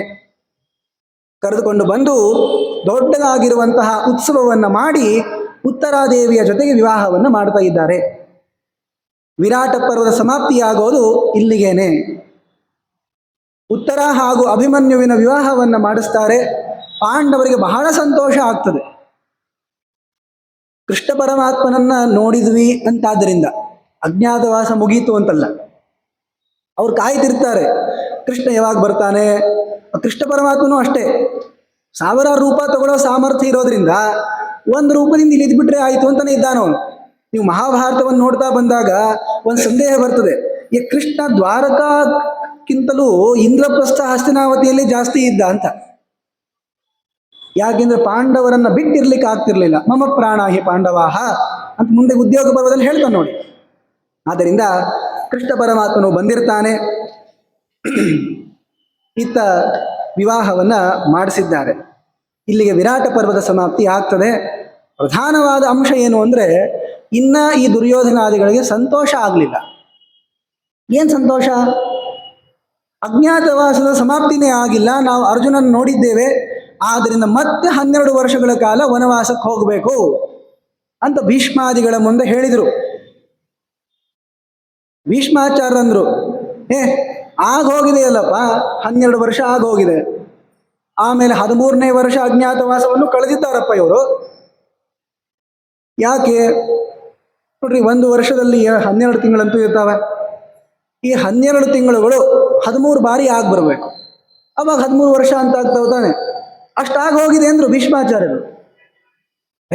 ಅದೇಗಾಗ್ಲಿಕ್ಕೆ ಸಾಧ್ಯ ಅಂತ ವಿವಾದವನ್ನ ತೆಗಿತಾರೆ. ಕರ್ಣನು ಮಾಡ್ತಾನೆ, ವಿಶೇಷವಾಗಿ ದುರ್ಯೋಧನ ಮಾಡೋದು. ಆಗ ದೂತನನ್ನ ಕೊಟ್ಟು ಕಳಿಸ್ತಾರೆ. ಪಾಂಡವರನ್ನು ನಾವು ನೋಡಿದ್ದೇವೆ, ಅರ್ಜುನನನ್ನ ನಾವು ನೋಡಿರುವ ಕಾರಣದಿಂದ ಮತ್ತೆ ನೀವು 12 ವರ್ಷದ ವನವಾಸ, 1 ವರ್ಷದ ಅಜ್ಞಾತವಾಸವನ್ನು ಮಾಡ್ಕೊಂಡು ಬರಬೇಕು ಅಂತ. ಆಗೋದಿಲ್ಲ ಅಂದ್ರು. ಹೋಗಿದೆ ಇಲ್ಲ ನಿಜವಾಗಿ ಅಂತ ಈ ವಿಷಯವನ್ನ ವಿರಾಟ ಪರ್ವದಲ್ಲಿ ಹೇಳ್ತಾರೆ. ಅಲ್ಲ, ಹಿಂಗ್ಯಾಕೆ ಅವ್ರು ಹೇಳ್ತಾ ಇದ್ದಾರೆ? ಇವ್ರು ಯಾಕೆ ಬೇಗನೆ ಅಜ್ಞಾತವಾಸವನ್ನು ಮುಗಿಸಿದ್ರು, ಅಥವಾ ನಿಜವಾಗಿಯೂ ಮುಗೀತಾ? ಇವರ ಪ್ರಶ್ನೆ ಏನು, ಅವ್ರ ಉತ್ತರ ಏನು ಅನ್ನೋದನ್ನ ಮಧ್ವಾಚಾರ್ಯರು ತಾತ್ಪರ್ಯ ನಿರ್ಣಯದಲ್ಲಿ ಬಹಳ ಚೆನ್ನಾಗಿ ತೋರಿಸ್ಕೊಟ್ಟಿದ್ದಾರೆ. ಸೌರಮಾಸಾನುಸಾರೇಣ ಧಾರ್ತರಾಷ್ಟ್ರಾಹ ಅಪೂರ್ಣತಾಂ ಆಹುಶ್ಚಾಂದ್ರೇಣ ಮಾಸೇನ ಪೂರ್ಣಃ ಕಾಲಃ ಅಖಿಲೋಪ್ಯಸೌ. ದುರ್ಯೋಧನಾದಿಗಳ ಅಭಿಪ್ರಾಯ ಏನು ಅಂದ್ರೆ, ಇನ್ನ ಸಮಯ ಆಗಿಲ್ಲ, ಇನ್ನು ಬಹಳಷ್ಟು ಸಮಯ ಉಳ್ಕೊಂಡಿದೆ. ಒಂದು ಅಭಿಪ್ರಾಯವನ್ನು ಇಟ್ಕೊಳ್ಳೋಣ, ಅನೇಕ ಅಭಿಪ್ರಾಯಗಳನ್ನು ಹೇಳಿದ್ದಾರೆ. ಅದೇನು ಅಂದ್ರೆ, ಇನ್ನ 5 ತಿಂಗಳ 6 ದಿವಸ ಉಳಿದದ ಅಂತ. ಅಷ್ಟು ದಿವಸ ಹೆಂಗೆ ಉಳಿತು ಅಂತ ಲೆಕ್ಕ ಹಾಕಬೇಕಲ್ಲ. ಅದಕ್ಕೆ ಆಚಾರ್ಯರಂತಾರೆ, ಸೌರಮಾಸಾನುಸಾರೇಣ, ಸೂರ್ಯನ ಒಂದೊಂದು ರಾಶಿ ಸಂಚಾರದಿಂದ ಒಂದೊಂದು ತಿಂಗಳುಗಳನ್ನ ಎಣಿಸುವಂತಹ ಪದ್ಧತಿ ಏನಿದೆ ಅದನ್ನ ಸೌರಮಾನ ಪದ್ಧತಿ ಅಂತ ಕರೀತಾ ಇದ್ದಾರೆ.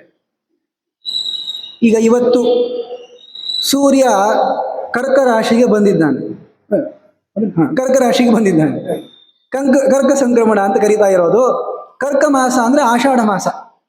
ಈಗ ಚೈತ್ರ, ವೈಶಾಖ, ಜ್ಯೇಷ್ಠ, ಆಷಾಢ ಅಂತ ಎಣಿಸ್ತೀವಲ್ಲ, ಇದು ಚಾಂದ್ರಮಾನದ ಪ್ರಕಾರ. ಮೇಷ ಮಾಸ, ವೃಷಭ ಮಾಸ, ಮಿಥುನ ಮಾಸ, ಕರ್ಕ ಮಾಸ ಅಂತ ಹೀಗೆ ಎಣಿಸೋದಿದೆ. ಹಾಗೆ ಎಣಿಸಿದಾಗ ಈ ಯಾವ ಆಷಾಢ ಮಾಸ ಇದೆ ಇದನ್ನು ಕರ್ಕ ಮಾಸ ಅಂತ ಕರೀತಾರೆ. ಅದು ಇವತ್ತೇ ಸೂರ್ಯ ಕರ್ಕ ರಾಶಿಯನ್ನು ಪ್ರವೇಶ ಮಾಡಿದ್ದಾನೆ. ಮಾಡಲಿ ಬಿಡ್ರಿ, ಅದಕ್ಕೇನಾಯಿತು ಅಂದರೆ, ಅದಕ್ಕೇನಾಗ್ತದೆ ಅಂದರೆ, ಈಗ ಮುಂದಿನ ಮಾಸ ಬರಬೇಕು ಅಂದರೆ, ಶ್ರಾವಣ ಮಾಸ ಬರಬೇಕು ಅಂದರೆ ಮುಂದಿನ ರಾಶಿ ಸಿಂಹ ರಾಶಿಗೆ ಸೂರ್ಯ ಬರಬೇಕು. ಈಗ ಇವತ್ತು ತೃತೀಯ ಹೌದಲ್ರಿ, ಈಗ ಮುಂದೆ ಶ್ರಾವಣ ಮಾಸದ ತೃತೀಯಕ್ಕೆ ಸೂರ್ಯ ಸಿಂಹ ರಾಶಿಗೆ ಬರ್ತಾನೆ ಅನ್ನೋದು ಖಾತ್ರಿ ಇಲ್ಲ. ದ್ವಿತೀಯನೂ ಬರ್ಬೋದು, ತೃತೀಯನೂ ಬರ್ಬೋದು, ಅಥವಾ ಚತುರ್ಥಿನೂ ಬರ್ಬೋದು. 30, 31, 32 ದಿವಸಗಳ ಪರ್ಯಂತನೂ ಹೋಗ್ಬಿಡ್ತದೆ. ಅದಕ್ಕೇನಾಯಿತು ಅಂದರೆ, ದಿನವನ್ನು ಎಣಿಸೋ ಕಾಲಕ್ಕೆ ಸೂರ್ಯನ ಗತಿಯಿಂದ ಸೂರ್ಯೋದಯ ಆದರೆ ಬೆಳಿಗ್ಗೆ, ಅವಾಗ ಬೆಳಿಗ್ಗೆ ಅಂತ ಕರೀತಾರೆ. ಸೂರ್ಯಾಸ್ತ ಆಯಿತು, ರಾತ್ರಿ ಆಗ್ತದೆ ಅಂತ ಸೂರ್ಯನ ಸಂಚಾರದಿಂದ ದಿನಗಳನ್ನು ಎಣಿಸಿದರೂ ಕೂಡ ಪಕ್ಷ, ಮಾಸ, ವರ್ಷಗಳನ್ನೆಲ್ಲವನ್ನು ಚಂದ್ರನ ಒಂದು ಗತಿಯನುಸಾರವಾಗಿ ಎಣಿಸುವಂಥದ್ದು. ದಿನಾನಾಂ ಅಧಿಪ ಸೂರ್ಯ ಪಕ್ಷ ಮಾಸಾಬ್ದಪ ಶಶಿ. ಯಾಕೆ ದಿನವನ್ನು ಚಂದ್ರನ ಪ್ರಕಾರ ಎಣಿಸಲ್ಲ ಅಂದರೆ, ಚಂದ್ರೋದಯ ಬಹಳ ವಿಚಿತ್ರವಾಗಿ ಆಗ್ತಿರ್ತದೆ. ರಾತ್ರಿ ಆಗ್ತದೆ, ಕೆಲವೊಮ್ಮೆ ಸಾಯಂಕಾಲ 5 ಗಂಟೆಗೂ ಚಂದ್ರ ಕಾಣಿಸ್ತಿರ್ತಾನೆ, ಇನ್ನೂ ವಿಶೇಷವಾಗಿ ಕೆಲವೊಮ್ಮೆ 11 ಗಂಟೆಗೂ ಕಾಣಿಸ್ತಿರ್ತಾನೆ ಬೆಳಿಗ್ಗೆ.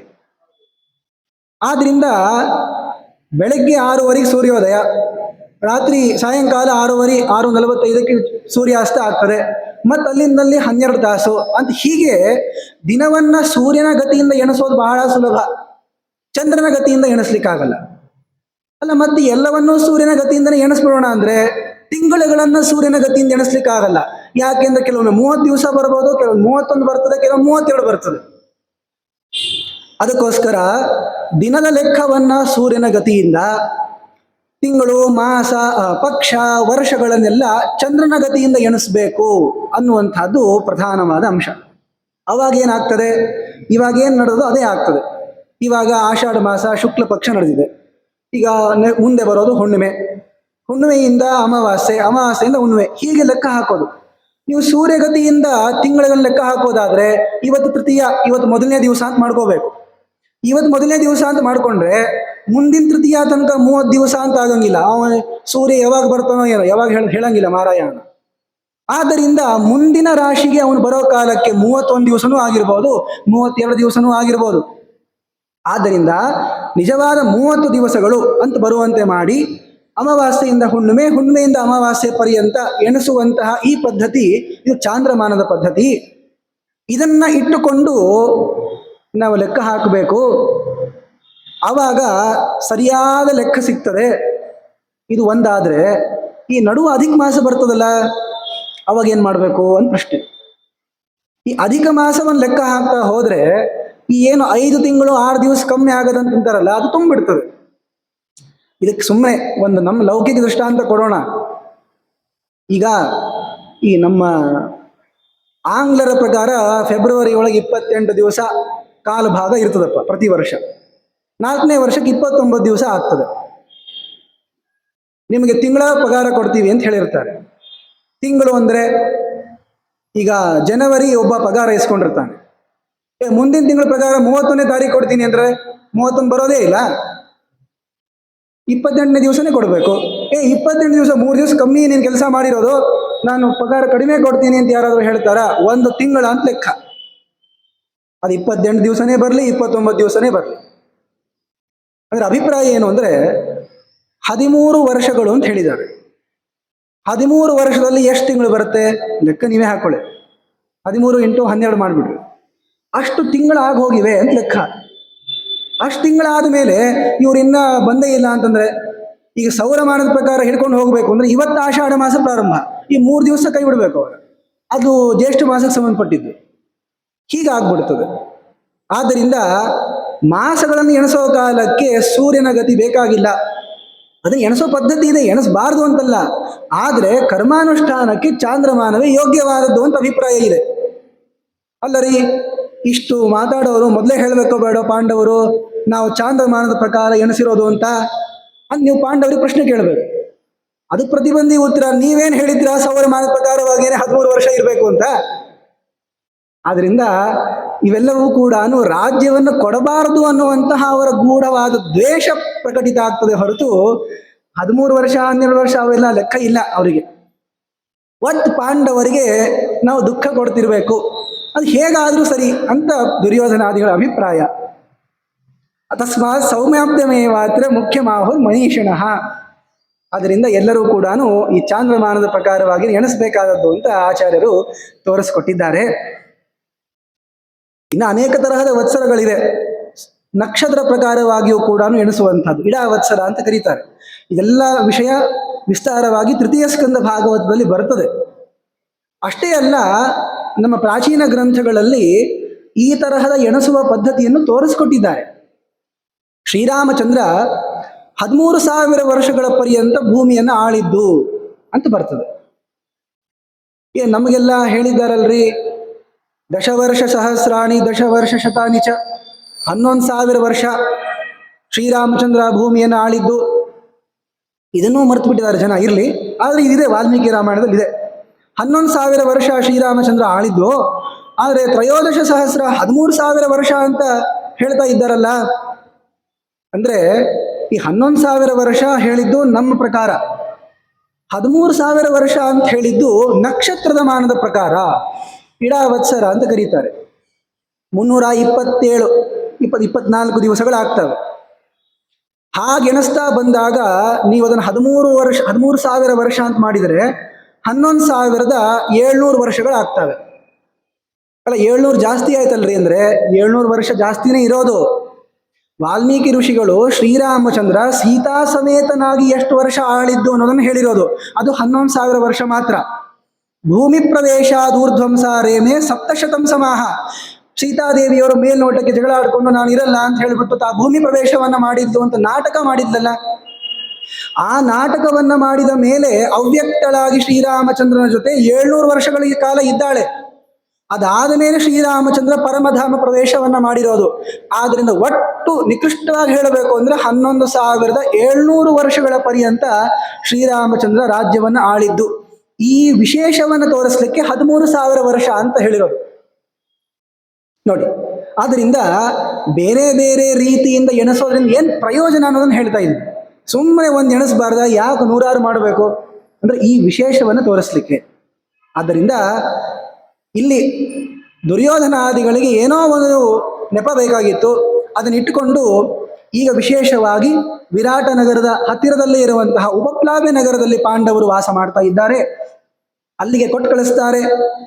ಅಲ್ಲೇನಾಯಿತು ಇತ್ಯಾದಿಗಳನ್ನೆಲ್ಲ ಉದ್ಯೋಗ ಪರ್ವದಲ್ಲಿ ಮುಂದೆ ಹೇಳ್ತಾ ಇದ್ದಾರೆ. ಆ ವಿಷಯವನ್ನು ನಾವು ನೋಡಿದ್ದೇವೆ.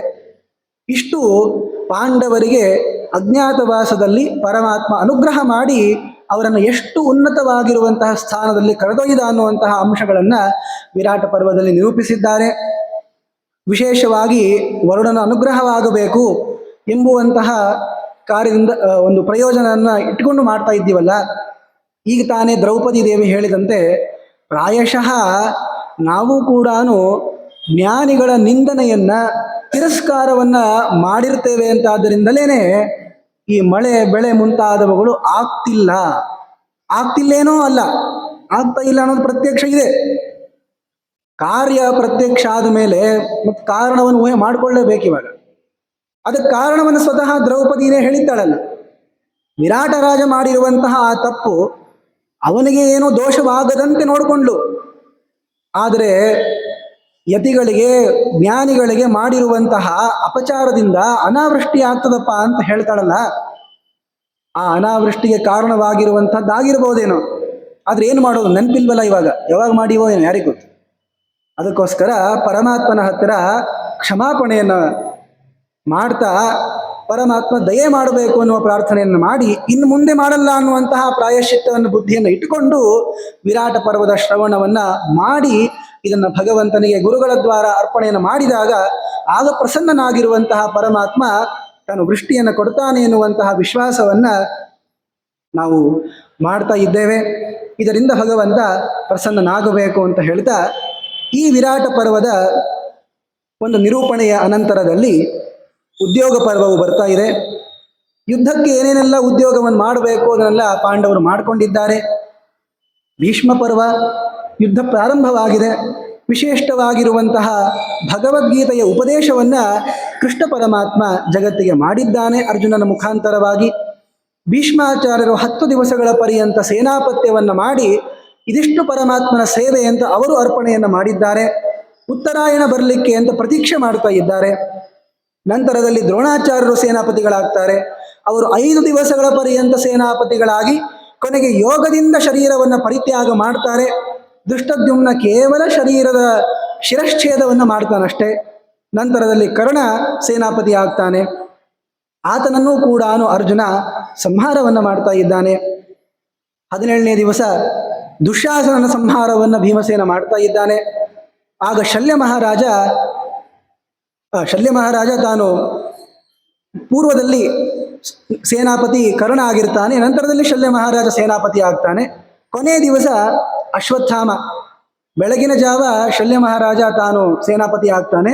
ಸಾಯಂಕಾಲದ ಭಾಗವನ್ನೆಲ್ಲ ಅಶ್ವತ್ಥಾಮ ತಾನು ನೋಡ್ಕೊಳ್ತಾನೆ. ಎಷ್ಟಾದರೂ ಕೂಡ ಪಾಂಡವರಿಗೇನೆ ಜಯ ಅನ್ನೋದು ಕೃಷ್ಣ ಪರಮಾತ್ಮನಿಂದ ಸಂಕಲ್ಪಿತವಾಗಿತ್ತು ಅಂತಾದ್ದರಿಂದ ಪಾಂಡವರಿಗೆ ಜಯ ಆಗಿದೆ. ಆದರೆ ಭೂಭಾರ ಹರಣಾತ್ಮಕ ಕಾರ್ಯವನ್ನು ಮಾಡಬೇಕು. ಕೃಷ್ಣ ಪರಮಾತ್ಮನ ಸಂಕಲ್ಪದಲ್ಲಿ ಪಾಂಡವರ ಮಕ್ಕಳು ಕೂಡ ಮೃತರಾಗಬೇಕು ಅನ್ನುವಂತಹ ಉದ್ದೇಶ ಇತ್ತು. ಆದ್ದರಿಂದ ಅಶ್ವತ್ಥಾಮನ ಮೂಲಕವಾಗಿ ಎಲ್ಲರ ಸಂಹಾರವನ್ನ ಕೃಷ್ಣ ಪರಮಾತ್ಮ ಮಾಡಿಸಿದ್ದಾನೆ. ಅಶ್ವತ್ಥಾಮ ನಿಗ್ರಹವನ್ನು ಮಾಡ್ತಾರೆ. ಬ್ರಹ್ಮಶಿರೋಸ್ತ್ರ ಪ್ರಯೋಗವನ್ನು ಮಾಡ್ತಾನೆ. ಅದನ್ನು ಉಪಸಂಹಾರ ಮಾಡ್ಕೊಳ್ಳಿಕ್ಕೆ ಆಗೋದಿಲ್ಲ. ಅರ್ಜುನ ತನ್ನ ಬ್ರಹ್ಮಶಿರೋಸ್ತ್ರವನ್ನು ಅಶ್ವತ್ಥಾಮನ ಅಸ್ತ್ರವನ್ನು ಕೂಡ ವಾಪಸ್ ತೆಗೆದುಕೊಳ್ತಾನೆ. ಬಾಯಿಂದಾದರೂ ವಾಪಸ್ ತಗೊಳ್ಳಪ್ಪ ಅಂತ ಹೇಳಿದ್ರು ಕೇಳಲ್ಲ. ಕೊನೆಗೆ ಉತ್ತರೆಯನ್ನ ಸಂಹಾರ ಮಾಡಬೇಕು ಅಂತ ಪ್ರಯತ್ನ ಮಾಡಿದಾಗ ಕೃಷ್ಣ ಪರಮಾತ್ಮ ತಾನು ಶಾಪವನ್ನು ಕೊಡ್ತಾನೆ. ಆದರೂ ಕೂಡ ವೇದವ್ಯಾಸ ದೇವರ ಒಂದು ದರ್ಶನ ನಿನಗೆ ಆಗ್ತಿರ್ತದೆ ಅಂತ ಅನುಗ್ರಹವನ್ನು ಮಾಡ್ತಾರೆ. ನಂತರದಲ್ಲಿ ಪಾಂಡವರು ತಾವು ರಾಜ್ಯವನ್ನ ಆಳ್ತಾ ಇದ್ದಾರೆ ಎನ್ನುವಂತಹ ಪ್ರಸಂಗಗಳನ್ನೆಲ್ಲವನ್ನೂ ಕೂಡ ನಾವು ಈ ಪೂರ್ವ ಪರ್ವಗಳಲ್ಲಿ ನಿರೂಪಿಸಿದ್ದೇವೆ. ವಿಶೇಷವಾಗಿ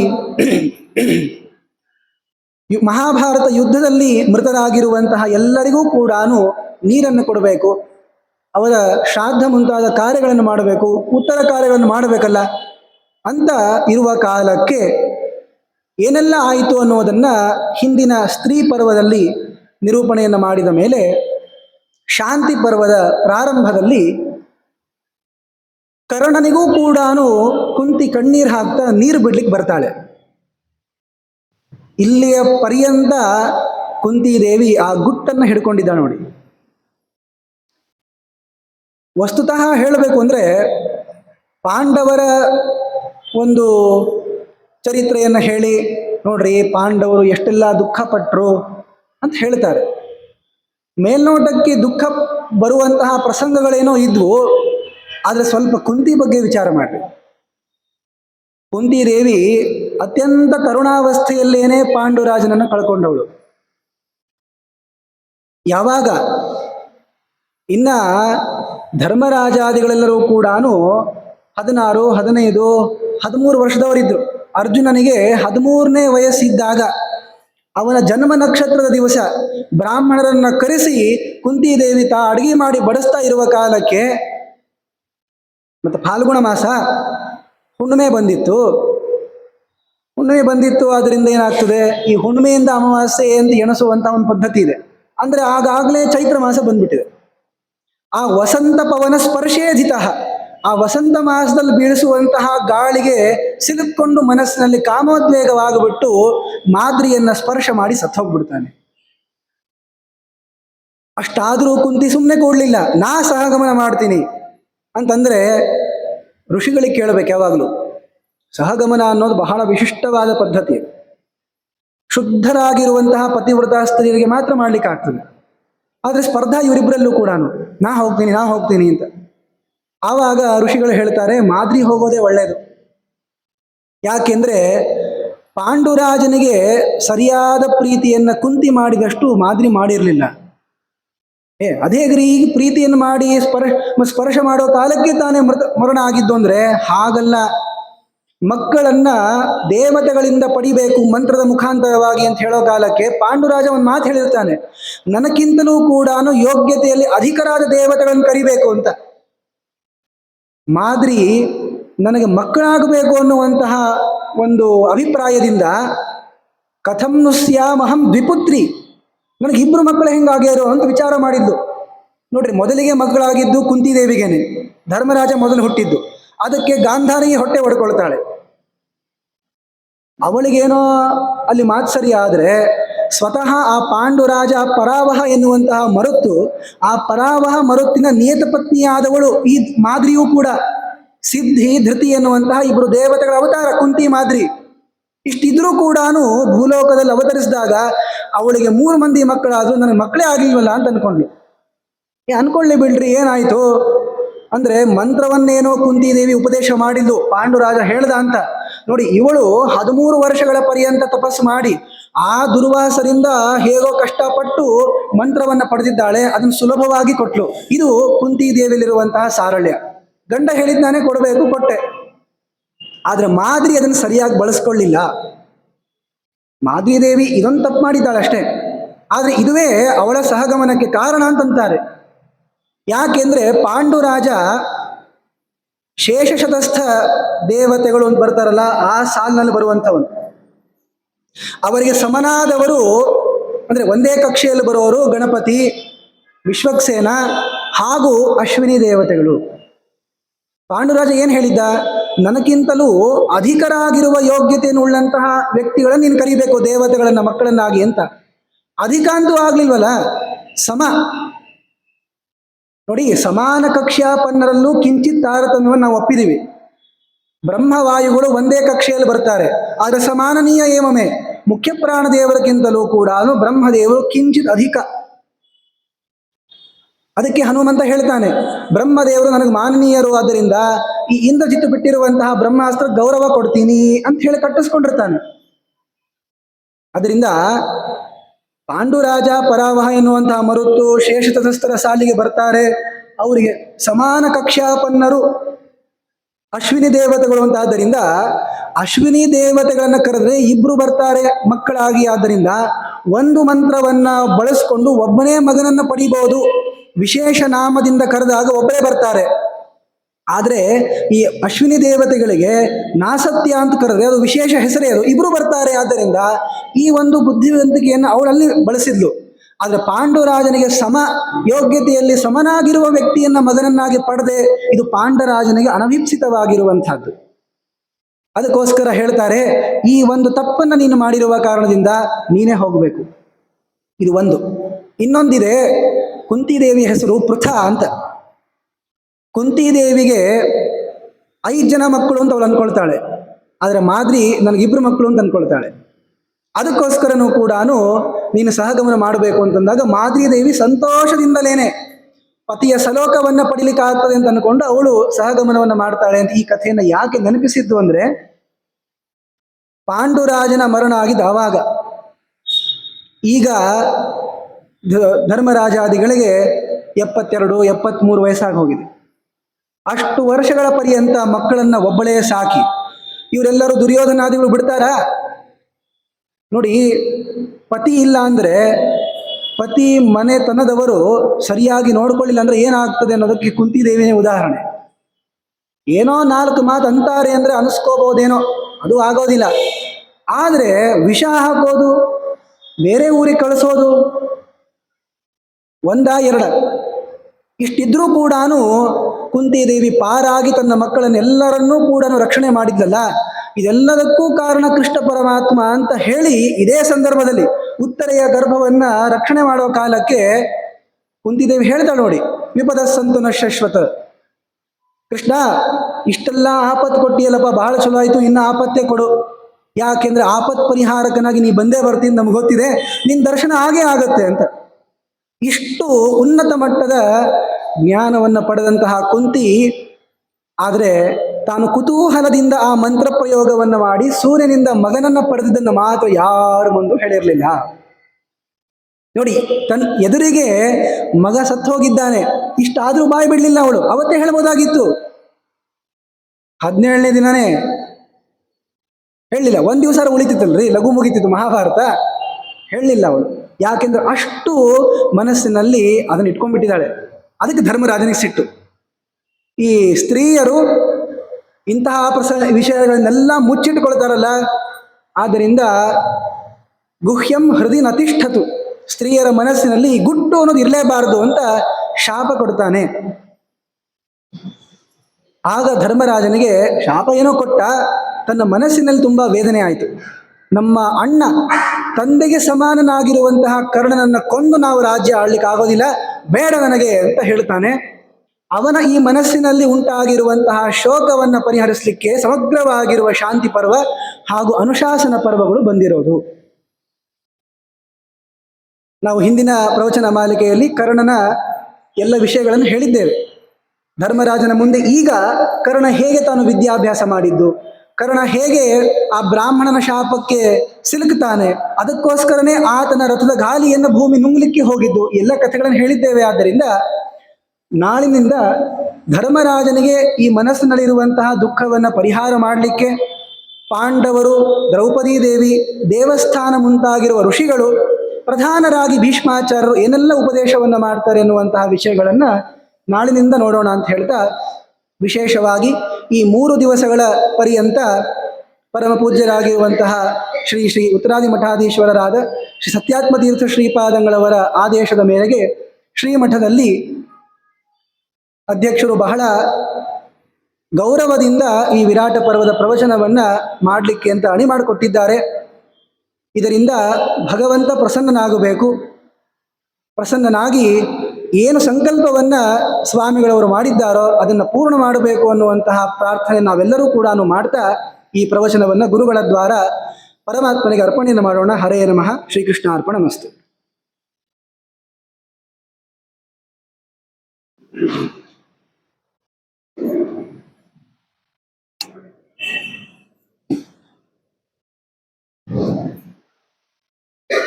ಮಠಾಧೀಶರಾದ ಪರಮ ಪೂಜ್ಯ ಶ್ರೀ ಶ್ರೀ ಸಪ್ತಮೂರ್ತೀಶ್ವರ ಆಜ್ಞೆಯಂತೆ ವಿಶ್ವಮಾತ್ಮ ಮಹಾಪರಿಷತ್ ಶಾಖೆ ಗದಗೋತಿ ಹಾಗೂ ಅರಣ್ಯ ಸೇವಾ ಸಮಿತಿಯ ಆಶ್ರಯದಿಂದ ಈ 3 ದಿವಸ ಮಹಾಭಾರತದ ವಿರಾಟ ಪರ್ವದ ಪ್ರವಚನವನ್ನ ಅತ್ಯಂತ ಅರ್ಥಗರ್ಭಿತವಾಗಿ ಎಲ್ಲರಿಗೂ ತಿಳಿಯುವಂತೆ ನಾವು ಪ್ರವಚನವನ್ನ ನೀಡಿದಂತಹ ವಿವಾದಾಚಾರ್ಯರಿಗೆ ಪ್ರಮಾಣಗಳೊಂದಿಗೆ ಸಮರ್ಪಿಸುತ್ತೇನೆ.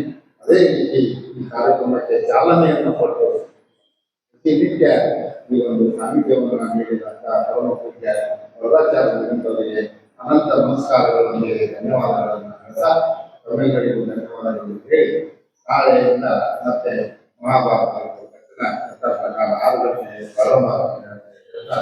ಇವತ್ತು ಈ ಪ್ರವಚನ ಮಹಾಭಾರತದೊಂದಿಗೆ ಸಂಪನ್ನಗೊಳ್ಳುತ್ತದೆ. ಎಲ್ಲರಿಗೂ